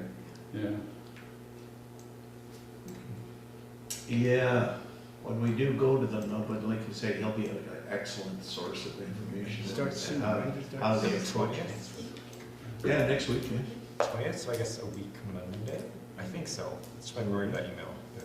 And I don't know what his practice is within Metro, I haven't met the guy, do you know what his experience is? Because I mean, there are something like 120 employees under that umbrella, so he could have very specific expertise, or he could be a guy who deals with something else altogether, so we'll see. So that's certainly something we can sink our teeth into. some other little issues that we should probably try to deal with too. Did Dorman Flight come up with the Parks Committee? Yes. We're still in our meeting. Yeah. A lot of that going on these days, isn't there? All right, unless there's anything else, anybody have any other comments? I was kind of wondering if we should go through some kind of a strategic planning session. I don't know if that would be useful or not, just to see what we'll be doing one on state council, but to see what we're gonna do this year. Yeah. I mean, we sure like the idea of getting this stuff going on, but. Well, it seems like we're just kind of a bit piecemeal, doing one, then the next, then the next. Yeah. And whether everybody's happy with that or not, I don't know. Well, I'm happy with what we've been doing because it's all been useful pieces. Yeah, Yeah. yeah, definitely. But one of the questions that came up in our discussion earlier was, well, how will this Area 1, Plot 1 fit with the whole?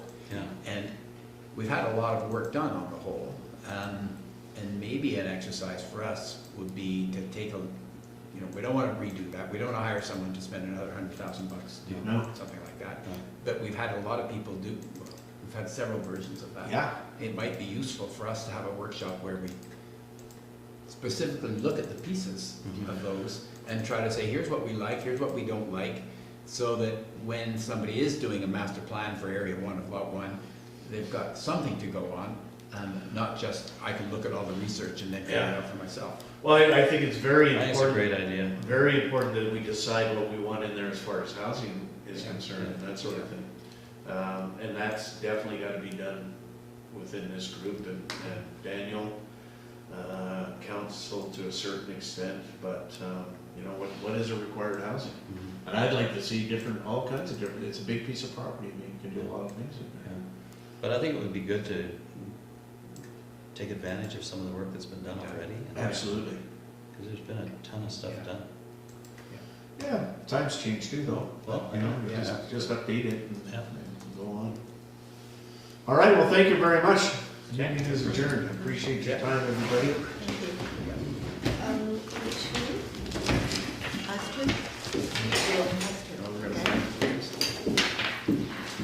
So you, oh, actually, I need to, Prince didn't do a lot of his questions answered, but, and it's like I don't do council, but I don't think you guys are wanting to receive the information. So- yeah, that's a good point. That's a good point in there, but I think it was a little preliminary to get That was really in in my the weeds. too, Nope. You want to know what? And there Yeah, so seemed to be this some one's like, urgency in what there. I just contributions couldn't can you agree make, with what it. contributions had? No, I think it's It's good. repetitive, It's good. it's the same thing twice. You sort of. So I just said, I mean, why are you interested? obviously, What skills? What we're not skills? shutting them down, but there's a lot more information we need. And I don't know what this looks like, the collaboration part of it looks like. I How it's a don't difference? see Well, just ask them what you much work. problem So you get like engineers, architects, during this whatever. planning Just phase anything of about shutting off the professional. property. No, I'm not that concerned with that. It's simple, and this one's also Disagree with that. repetitive. No, I'm with you. They don't have any plans. You don't care, okay. No, why are you go get, what is? Yeah. Well, they're gonna pay for the planners instead of Yeah, us. so this They is can old. go apply for So grants. it says. Well, they're gonna What's apply your for grants and do whatever they have to do experience, to get those what have you planners done in and the talk to their past? rich It's kind of benefactors, same, right? however it may It's be. same. All they want out of it Yeah. You can- is the ability to bid on This a is piece the of name. housing, and that's, Yeah. that would be all it would be. That's right. There's not gonna be any And special again, that's why I preference. think that document has to be quite different Yes, for us to be able to take it forward. yeah, or at least expanded. It's pretty, Makes sense. yeah. Okay. How does everybody like the new And that's gonna be blinds in it. here? Oh, yeah. Pretty nice, eh? Nice. New blinds. Three new lines? No, aren't those nice? Well, hey. Boy,